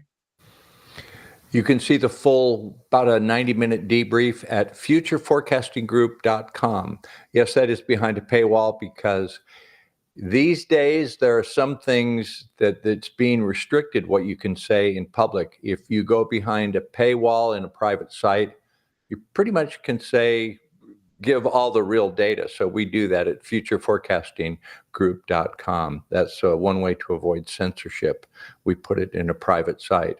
So see the full debrief today, and I need to give this to Cliff and see what he thinks, and we'll know one way or the other. I mean, we could be off, we could all be off, but I'll tell you, my relationship with Cliff High goes back to, I heard him on a late night radio show in 2007 talking about a big event that he was forecasting for the fall of 2008. And I did a remote viewing project on that. And Cliff correctly identified the 2008 financial collapse. He had it chapter and verse, amazing details. His web bot predicted that amazingly well, and I've been watching his work since then, and we've been trying to kind of mirror it with our remote viewing, so you can see all of our work at futureforecastinggroup.com. Daz Smith, his sessions will scare your pants off. Edward Reardon and I had corroborating data about okay. So we're going to stand back and watch and see what happens in July. We are headed to some really interesting times, really interesting, buckle up, futureforecastinggroup.com. Aloha.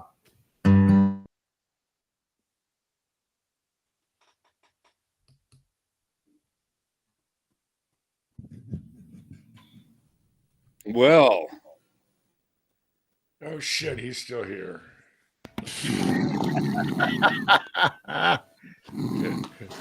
What? Oh, do we wait, Mr. B? Thanks, mate. Oh shit, he's still here. Thanks, mate. Doesn't that make you feel loved, eh? I mean, Hey, That's if right. if we didn't like you, we just ignore you. So I know that. Well, Robert does. well, yeah, well, if you own it, if you have it, you wear it and you own it, and that's the best. mate, I got Best way to do it in my book. But what did you guys think of that piece? What, first of all, what's your opinions on remote viewing? Clay, you quiet over there. drop your- Well, no, I didn't fall asleep. Well, I believe that Sorry. certain people have a gift that they just either call it intuition, call it whatever, but they just know when things are going to happen. I mean, look at stuff that Nostradamus predicted, and some could say that a lot of that stuff had come true all of this time later. So very interesting what the mind can do for sure. let's go around on the remote viewing subject, and then let's go into what they came up with. B, you've got 2 minutes. Go. Well, I believe in remote viewing,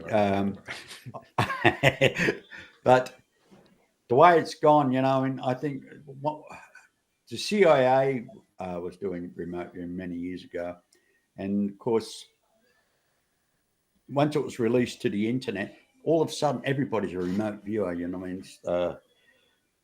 Yeah, I believe remote viewing is real, and not to the point where everybody is a remote viewer that claims they're a remote viewer. But we all have sixth sense, or we get that what they call gut feeling, something's wrong, or we sense something's going to happen, and it usually does. I think everybody's got that ability. Okay, I'm done. Good. You might get an extra credit. We're going to give Jim your extra 10 seconds that you gave up. Yeah. Go, Jim. Yeah, what do you think of remote viewing? You remember the It's Bob real. Lazar Shut up. remote Let viewing? me speak. Yeah, absolutely. Yeah, but Get a reset. My Sicilian grandmother knew what my grandfather was doing when she's in the San Francisco Bay Area. This is 1906. He's in Alaska. This is before cell phones. This is before radios or anything. So he's pretty much, they're isolated. The whole fishing village is all the men are up there. And if you're anchored and you have your nets out, the currents there in Alaska can be 15 knots. And the water, the only thing is keeping it from freezing, it's salt water. If you fall in it, you're automatically just considered dead. And my grandmother woke up at about 4 o'clock in the morning screaming, and she had 5 children, my mom being the youngest. Everybody running to the bedroom. Mama, what's wrong? What's wrong? I said, Papa fell overboard. And of course, Mom said everybody just gasped. And he said, but he's okay. He caught his boot on the net, and they were able to pull him back in. And so she noted it on her calendar. And then when 4 months later, when the fishing fleet was back in Pittsburgh, California, when everybody headed home, my Sicilian grandfather's, his name was Salvatore, good name. He said, Angelina,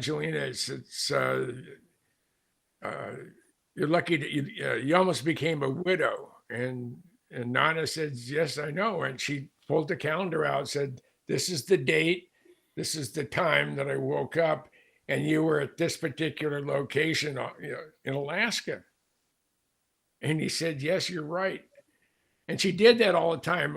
And so she had the clairvoyance or the premonition, the forward-looking visioning of some event in the future. Yeah. And so that seems to be something that's kind of prevalent throughout history. I mean, the mystery schools, Helen Blavatsky, the Steiners. I mean, all these. There's all these seers, for lack of or to give it a general term, right? I've had 4 events that I saw from 7 to 10 years before they happened. And I had them on a regular basis.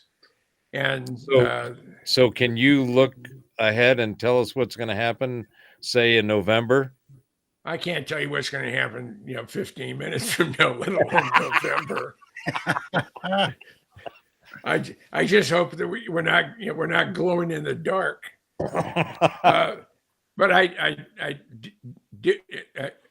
in that respect, I have a friend of mine who is well connected to places that he won't even tell me why. He said, you have my assurances that under no circumstances will Putin use nuclear weapons.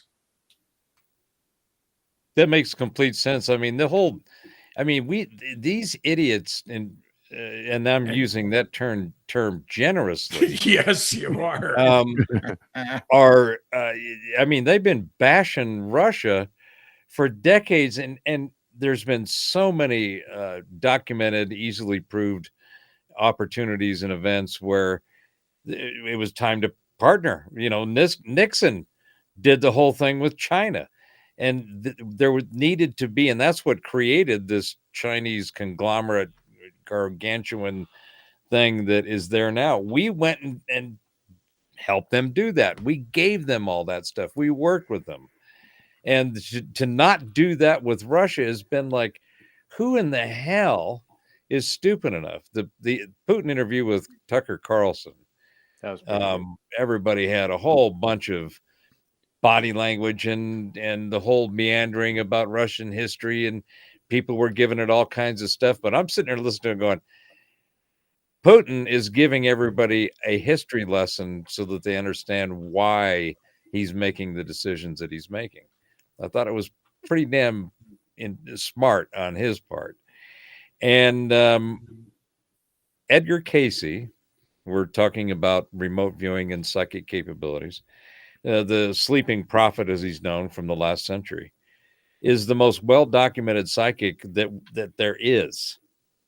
And that's all he did was go into his sleep. He diagnosed, majority of it was medical diagnosis, remote healing, and he'd be able to tell people exactly what was wrong with them and prescribe treatments that Casey had never heard of, but it came out in his trance. And one of the things that he is little known for is his Atlantis readings. People would put him in, they'd go into his trance and they'd ask him questions about Atlantis. And he's got some of the most amazing shit. That's where the two-eyed stone information really comes from. But one of the things that was in one of his trances and his readings was that Russia would be key, if not the key, in saving the world in the future. And when I first heard that, I kind of went, it doesn't make any sense that we're doing this. And it seems as if we could get our shit together and put together some kind of agreement to work together, it's not the Soviet Union anymore. It's not, it is Russian, that culture, and they've got a rich history. The czars and all that shit, big time stuff still is tied to that history of that country. But they're also some of the smartest sons of bitches. The Russian engineers and scientists, Kozyrev, a whole bunch of them are just mind-blowing. And they are all over there working on incorporating the ether. Time up. Nice. Was that Jim's time or was that my time? I think I just tagged on to Jim's. Anyway, I'm sorry. I got somebody threw a shiny object out there and I grabbed it. Squirrel. Gee, what's your thoughts on the remote viewing? Oh, I very much believe in remote viewing. I mean, doing our show, Midwest Night Watchers, we have so many people, Jessica Jones, Tony Red Riggs, all these people come on and tell us all this great stuff that they remote view. And they're, most of it, is either happened in the future or the past. And we gotta process it ourselves. I mean, just like Baba Vega. I mean, she was laying some of that down just like Edgar. Right. I mean, there's all these incredible things. Now, what's interesting about these guys is they use a scientific protocol. And I think that's what Max uses with his system as well. So it's double blind. There's a methodology that they go through to go into that target and see and find all kinds of different attributes and characteristics, smells, textures, the atmosphere, objects, beings, anything. And so it's a process where they go through it methodically, scientifically, and they document it, and then they turn it in. It's like, here's what I got. They were talking about their sessions. And I've been following these guys. I've been following Cliff about the same amount of time as Dick. I think I found him in 2008. And I have followed his shit since then. And it's been amazing. aside from the fact that the guy's just he's a poly mind. He covers everything, and he started with as a computer software designer. He worked for Microsoft, did security systems, communication systems for the phone companies. So he's got this, systematic, mechanical, structure-oriented mindset, and that's how he created the web bots. So I'm very interested. I heard Cliff, he puts out regular stuff on Substack and on X, and so you can follow him there. And the boy he just comes out, calls it, and says, "Here it is. Here's what I'm seeing. And by the way, if this doesn't match up to the other thing I said, we'll keep an eye on, because there's more coming." And it's a great follow to keep an eye on what's going on in the woo, because like we've been talking, I mean, all this stuff is, you have to sit there and go, I don't know about that. I just don't know about that. And I have to figure out if I'm going to go invest any time trying to sort it out. So I think that the next few weeks everybody's been talking about something's going to pop. Something has to pop, because it's just, they've been stirring the pot. They've been giving Terry the ladle down there too much, and he's licking the spoon too much as well. So it does seem it does feel like there's a lot of tension building just with people in general, especially in the South China Seas at the moment. The way the Chinese are attacking the Filipinos, the fishing boats with water cannons in their own territory. What does that tell you? I mean, I Jim, felt a strange sense about just sort of everything. I mean,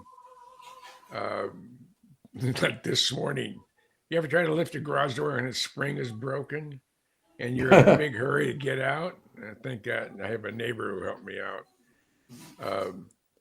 No, there's just some weird vibrations. It's just, I can't put my finger on it. I have a hard time sleeping. But I can sense something, and I don't know what I sense. My mom had the ability to read people without them opening their mouth, to tell me absolutely everything about them. She was always right. My mom had the ability to say, it feels like earthquake weather. And within 24 hours, we would have a significant earthquake. Of course, we live near the San Andreas Fault there at Silicon Valley, Los Altos Mountain View area. And I've just had this. I can't even explain the feeling, but it's. I'm not scared. It's sort of anticipation. It's like bit of anxiousness, you've lit the fuse. Now, how far back do I have to go before I don't get my arms and legs blown off? And I think that's where we're at right now in the world. But I just get like I say, I have, and I trust the guy. He's a pretty straight shooter. And he says he said you have my word, and his word's good for, that Russia will not use under any circumstances nuclear weapons, even if they're used by somebody else. I would hope. Yeah, I don't think there's going to be any all-out war where it spreads over more than just maybe a few countries or a few places around the world. I don't see it as being a global, everything gets all wound up. I would expect to come from CME as opposed to, or an asteroid or something. Yeah. But I think They just announced, they said the trajectory can move a little bit either way, but on April 29th, Yeah, I think it's no April 13th, 2029. This size of Manhattan object is going to pass. Called Apophis, isn't it? That's Yes, the I name of think the. it is. Yeah. Yeah, It's supposed to pass between our geosynchronous satellites and Earth. And if they're off just we used to call it RCA. It's a very, very small amount of distance. You mean a can pubic stra- hair? This is true. but I will That's lower what we used to myself measure give by. yeah, an RCH, yeah. But there goes my train of thought. Well, that's my job. Yeah, We get it on the next round, I believe. But that day, that April 13th, is also a Friday. And that's when it's supposed to be at its closest point, which could be wipe out all the low Earth satellites. It could possibly wipe everything out. Well, how about the shitstorm that'd be coming out of the skies by a bunch of satellites being taken out? I mean, that'd just be a rain of fire and terror and chemicals and metals. Chunks of metal. Yeah. And what about all those trucks going into the mountains taking food and in deep storage, cold storage in these mountains? The truck spotted. I mean, they've been doing that for a long time, though. Yeah, convoys. Yeah, and then you got over in I think it's Greenland or somewhere like that, where they've actually got that seed storage area built within a mountain. Huh? Oh no, that's up in Iceland. Iceland, yeah. Oh, Yeah. well, it's up around that way. Yeah, Well, look at all the billionaires building bunkers. Yeah, but who are they going to get to service them when everybody's been irradiated, so everybody's sterile, and they say, "Oh shit, there goes the human race. You got what you wished for." Yeah. Well, that means I better get this unvaxxed sperm out on the market and sell it before it's too late. Hey, I'm a pure blood. Oh, too much information, Robert. I'm a pure blood, and everyone's. It still works. There's all kinds of services the Geezer Geeks can handle, whether it's absolutely. servicing bunkers or whoever exists left on the earth. Or sweet young fertile. Other bunkers as well.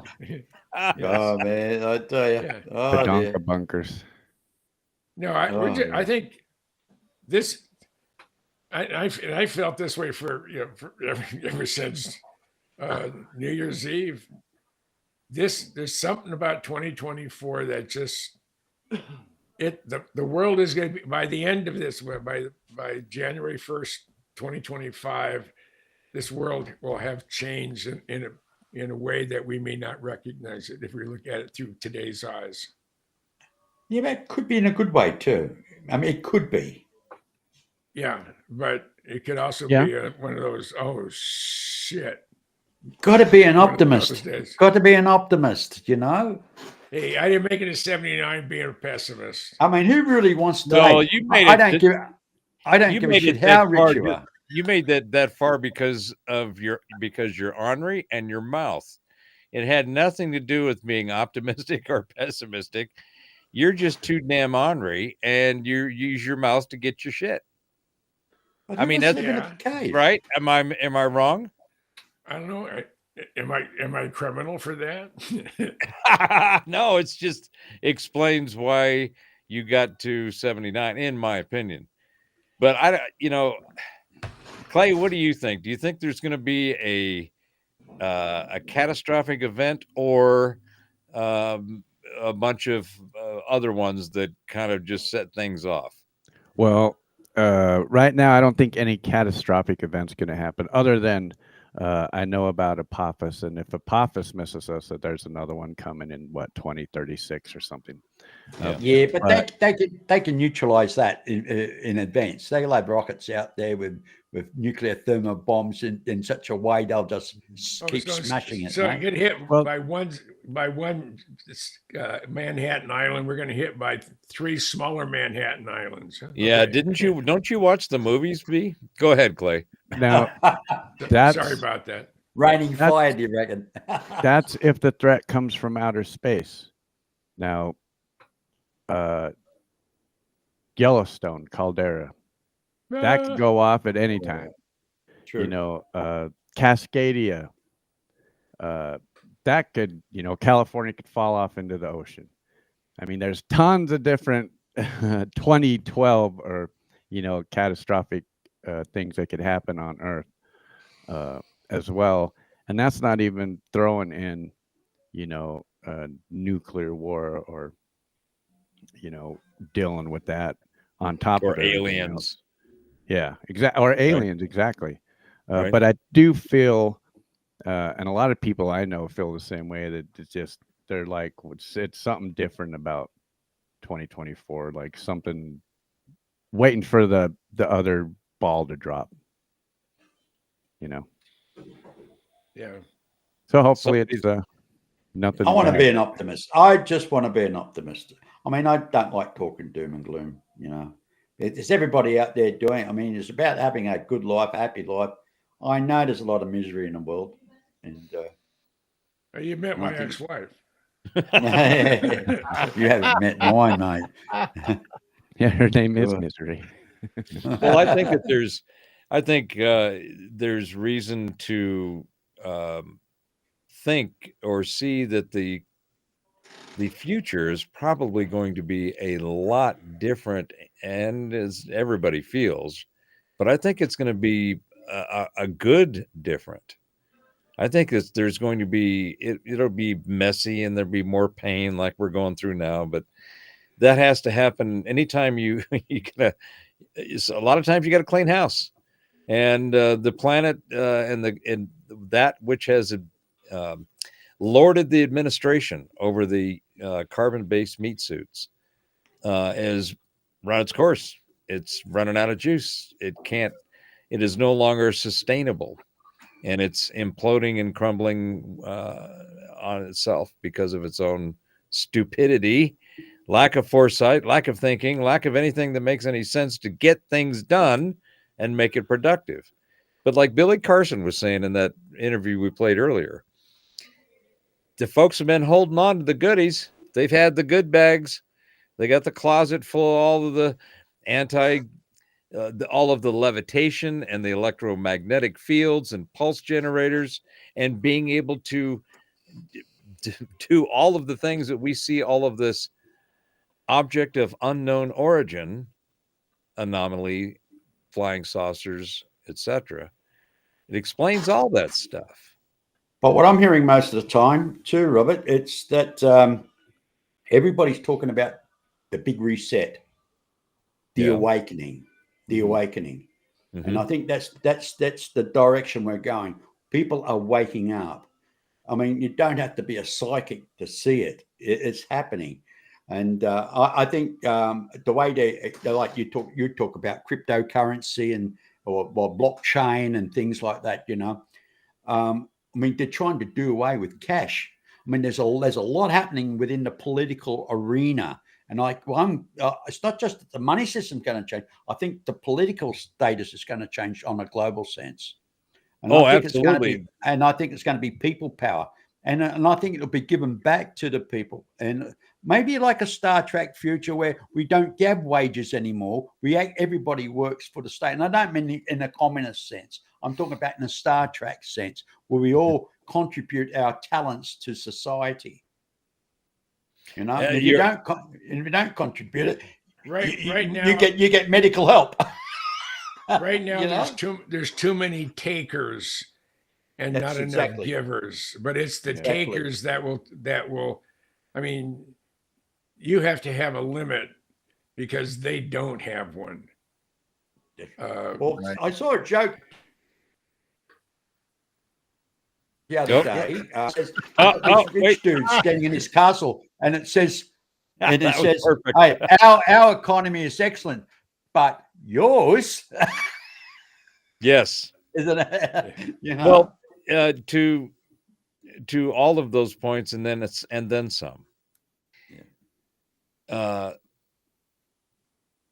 current monetary system, the current financial way in which the definition of value is made and how it's put into work and into transactions, that whole thing has got to change, because the dollars, the assets, all of the valuables in things like precious metals and real estate and your car and your stuff, all of that right now is not it's either not accounted for, or you can't account for it, or somebody wants you to account for it because it's either being insured or you've paid for it. You've engaged in a transaction of value to have that stuff.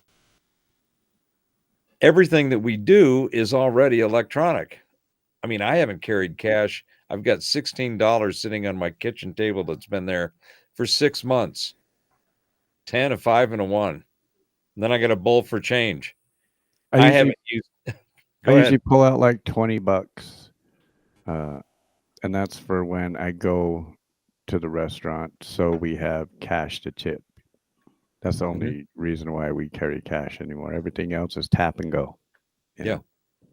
So that entire system is already digitized. The money in your bank is nothing but ones and zeros.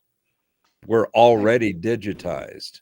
The problem is that the system that's being used to facilitate and manage that exchange is broke. It don't work. Well, it didn't scale, and it was built on not only a bunch of bubble gum, baling wire, and duct tape, because that's how it's evolved over the years. Mostly bullshit. You know, you And can't then go. a steeping pile of bullshit all over it. Because why? Humans got in there and they figured out a way that they could work the system. And the system wasn't designed to be auditable, to be accountable, or, of course, ultimately transparent. It was designed so you couldn't see what the hell's going on. And that's why people get away with all the shit that they do that they shouldn't, but the opportunity's there. The system is basically designed for corruption. Moving to this blockchain tokenized model will eliminate all of that, because the brilliance of this blockchain data structure is that it's always secure, it's decentralized and distributed, and you can't go backwards with it. You can only add to a chain. You can't go back and change a link in the chain. The security it can't do it. So getting to that kind of system, and that's why cryptos exist, because they are on a blockchain that is a secure ledger. Think of it as a spreadsheet. It's just, oh, there's a block, there's an event. Oh, there's an event. Oh, it's and they're all encrypted and chained together. That's why they call it a chain. You can't break it. You make cryptos, you make monetization, and you give an asset and a digital ID, which is what we already have, but just now it's scattered across 100 or more different systems. You got to go to your insurance company, got to go to your doctor, go to the hospital, go to the auto repair, go to the whatever it is. It's all on a separate system. And God help you if you forget your fucking password, because that data is sitting on their systems. It's not yours. It belongs to them because it's on their system. You have access and responsibility to it. But if you forget your password, you're shit out of luck. What's that one guy's out 13 billion or something like that because he can't remember his. He threw away his old computer with the hard drive in it that had his key. There's a handful of stories I've heard like that where they bought it back in 2013, 14 for $50 to $100. Even today, it's 60,000. You got 100 of those. You know, it's like, do you cash out or do you hold on? So anyway, my point is that financial system is what some form of that model. And Reggie Middleton, with his not Ethereum, Reggie Middleton, I can't think of his coin, but he is the SEC. The government tried to sue him for his patent because that's what they wanted to use for the central bank digital currency. And Reggie says, no, you can't have this. This is mine. And he won. And that battled out for a couple of years. All of that is in place. All of it is available. All of it is ready.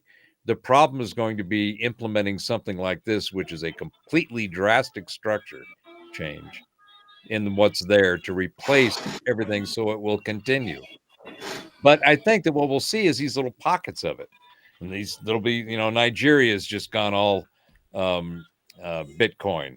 There's a number of countries that are just changing their entire financial structure around cryptocurrency. And they're just saying, all right, we're just going to give it to everybody. You have your instant ID. Everything about you is secure and you own it on your wallet. And you go and exchange with someone and you only give them the information that's needed to conduct the exchange of value. It's that simple. And that it's going to happen, but it's going to be ugly, messy, stinky, and otherwise. Yeah, it's a bit indirectly. It's a bit like a bartering system, isn't it? I'll give you what I've got for what you're going to give me, and it's peer to peer. You're doing away with the corporations. Yeah, that's the beauty of it. It's one to many, one to one, one to many, and many to one, and many to many. And it's all at you have the control, not all these other people where your shit's scattered around right now. You have the you control your data. You have sovereignty and provenance over your ID, who you are, and what you have. Yeah, and you watch the price of cars come down, and you watch the price of everything else Well, drop. cars are going to they change want your with- money. Once we get the hydrogen and helium that, again, Billy was talking about, and there's others, the whole energy field is going to completely transform. What's that other nuclear reaction they have? Is it called Gen 4 is the new nuclear, and the fusion is what they're all trying to really knock out right now. Terranium or some bloody name like that? It's called. It's the radiation output. There's no waste whatsoever, hardly. They had a concept car that ran on it. They reckon you can run on this. Just put water in a tank and it runs its own little steam engine inside by using a laser, right? And this reactor creates the laser beam, which turns the water into steam, and of course, whatever gases or whatever, and it runs your bloody car, electric car. That's right, and it runs on that. You don't have no batteries in it, right? As such, just a battery to start the reactor up. Yeah. But the car, they reckon, will run for 100 years. The body will rust out before. Well, not if you use composite materials and plastic and all that other shit. Oh, yeah, but of course. Yeah, there was a concept car made. I remember it was a big thing some years back. well, all of this stuff is coming. The question is how is it going to get here? And what's going to happen along the way between now and then? Armageddon. And Possibly. Yeah. That's the scary thing is that is a Well, real at least one thing, possibility. Jim. At least one thing, Jim. Yeah. We've reached our average lifespan. We have. I think that's the title of next week's show, Geezer Gaten or Geezer Armageddon, Greasergeddon. Armageddon. Geezergeddon. No, I think like B was talking about before, we've heard about resets coming for a long time. Well, what if it's not really a reset? What if it's just a change? What if it's a dimensional change where, like Robert likes to talk about, where maybe a nexus wave is going to come across and bring us all into a new world? Maybe that's what we got to look forward to in 2025. We ascend to the fifth dimension. Yeah, they broke up.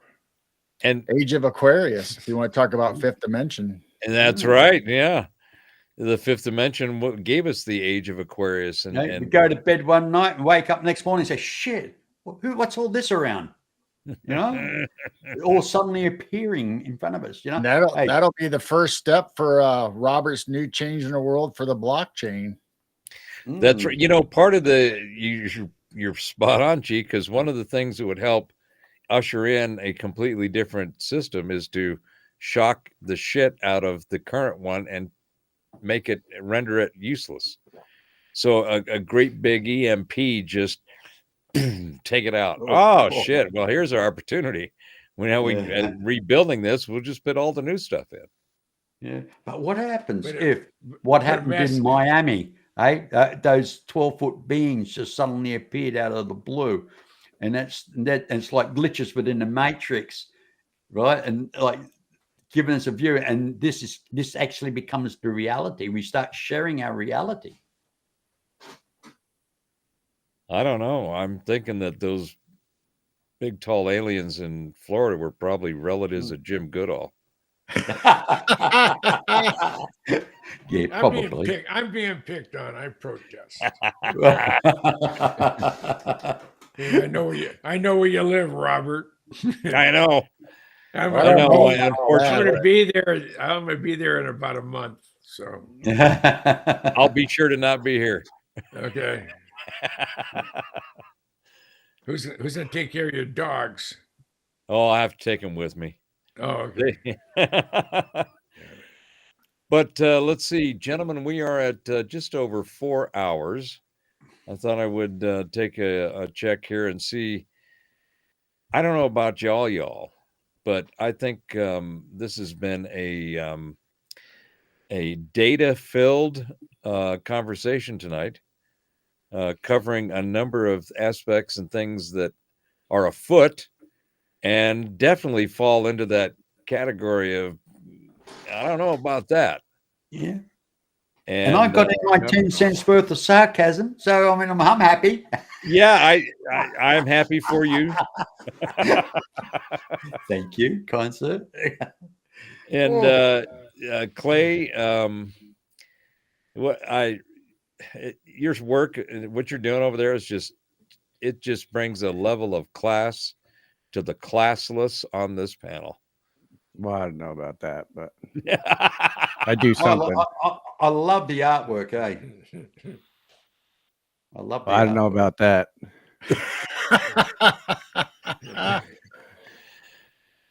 So I'm thinking that we should probably put this one in the can. Well, I drove 500 miles today after being so pissed off I couldn't see straight when my garage door spring broke.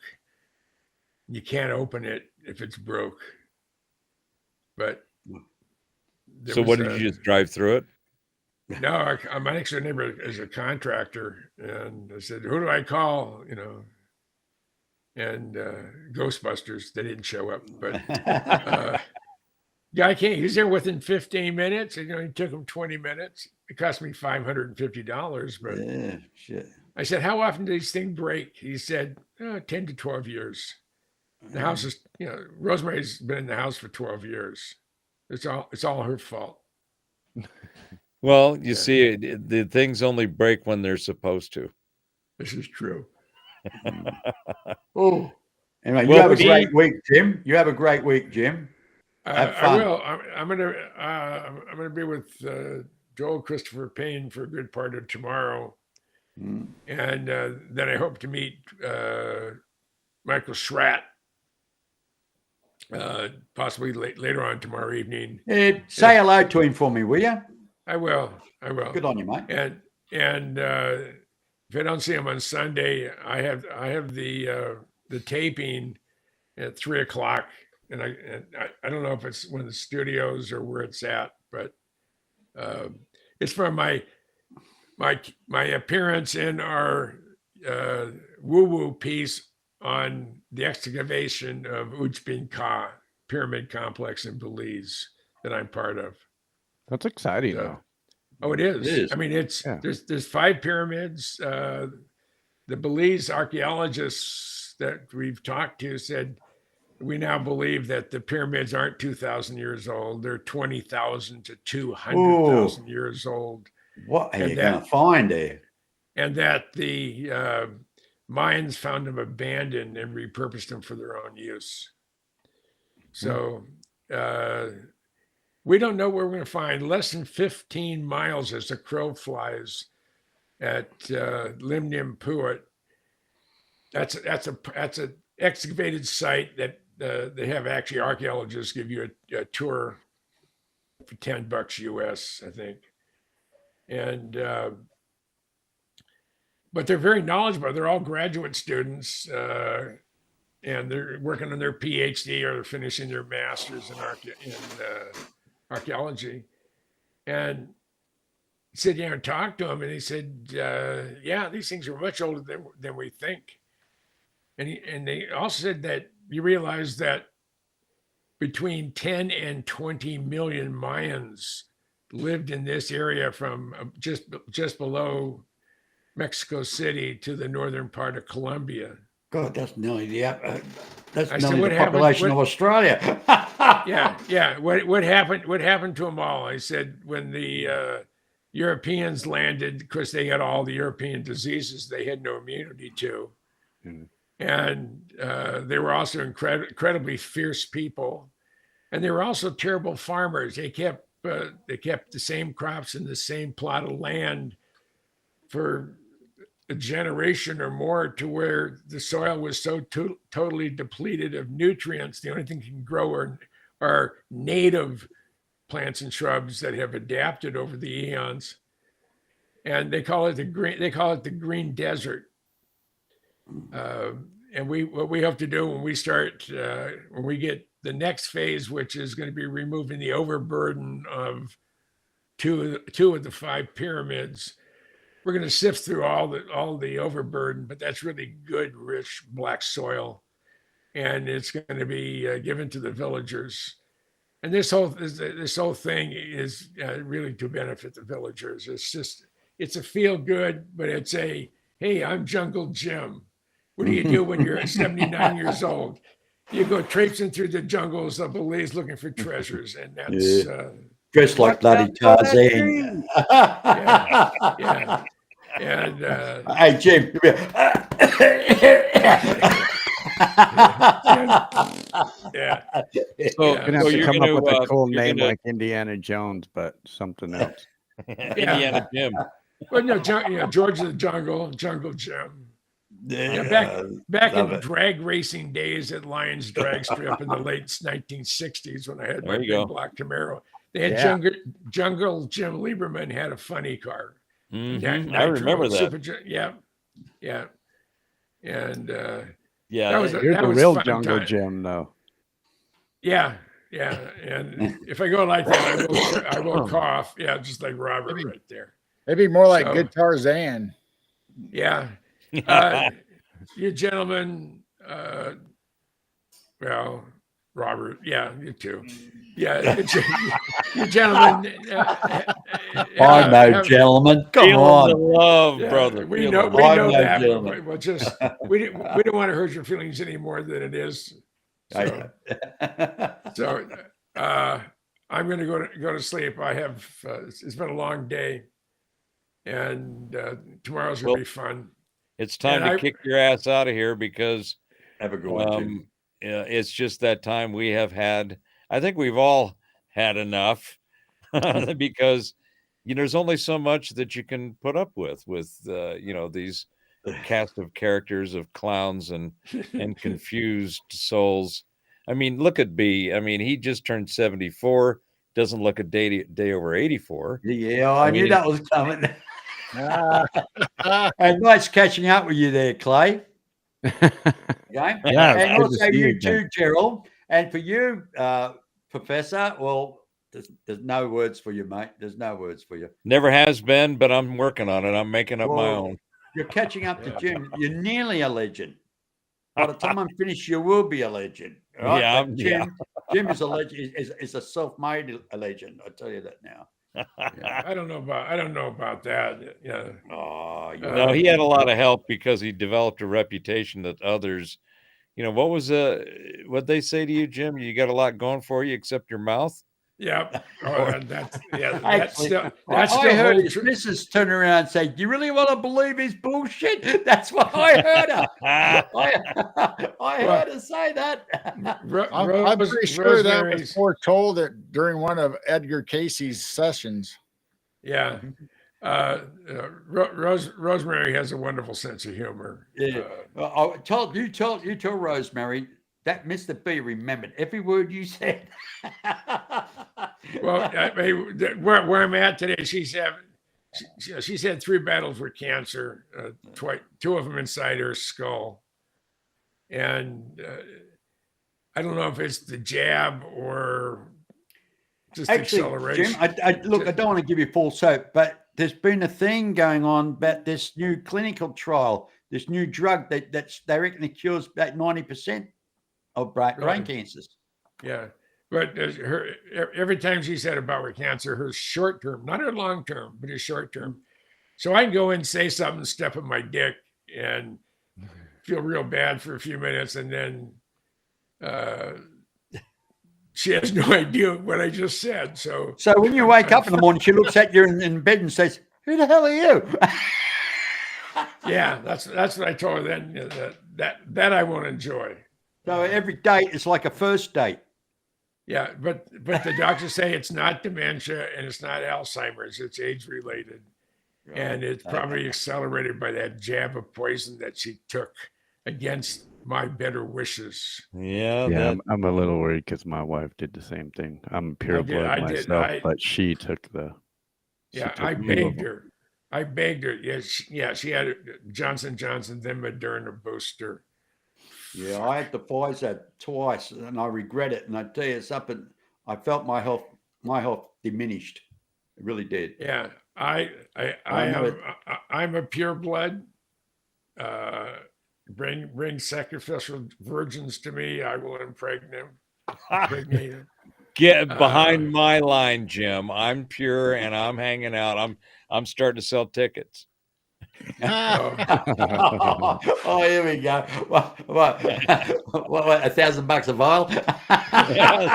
More than that, who was it? There's an artist out there right now. I don't remember his name, but he's selling it for $13 million. Selling a sperm. I don't remember his name. Well, we just covered the guy Cannon. Nick Cannon. Nick Cannon. Yes, yeah, that's right. Oh, He insured his nuts for $10 million.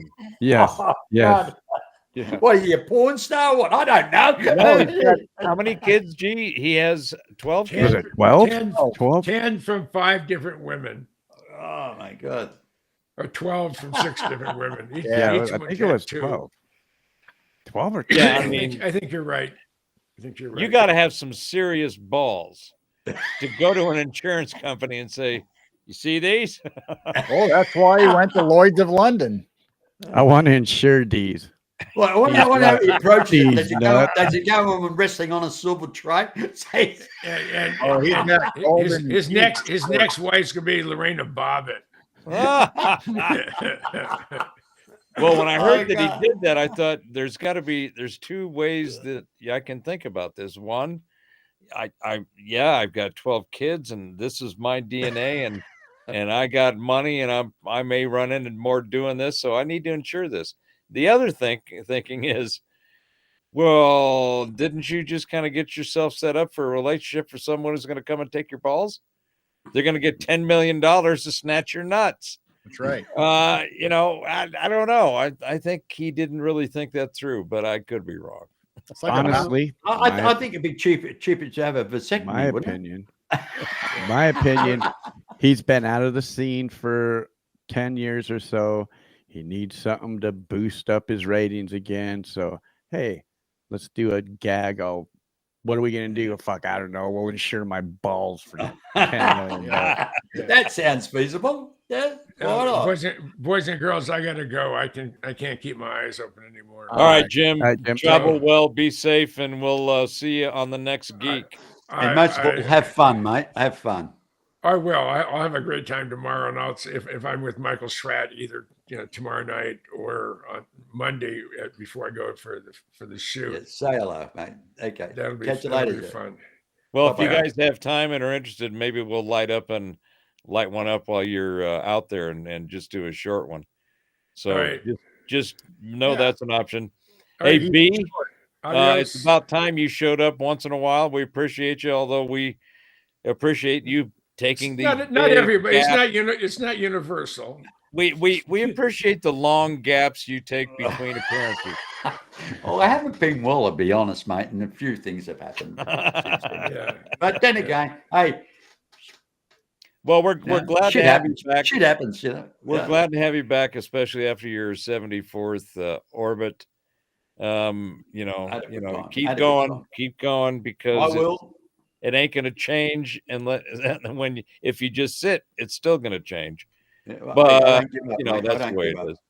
I'm a fighter. G, Always I a think pleasure. we got one for the can. We do. That's not the garbage can you're talking about, are you? Ha. Yeah, it's the can with the lid. Gentlemen, that even includes you there, B. I love our gab sessions. They're just it's good, isn't it? They're fun.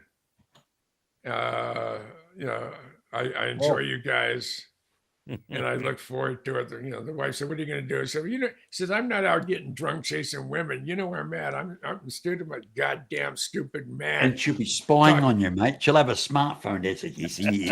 talking to a bunch of other old geezers because we're so obnoxious. We don't have any friends in the area, so we have we to don't, import and we them don't give a from shit around the about world. anything, really. Well, and No, I don't.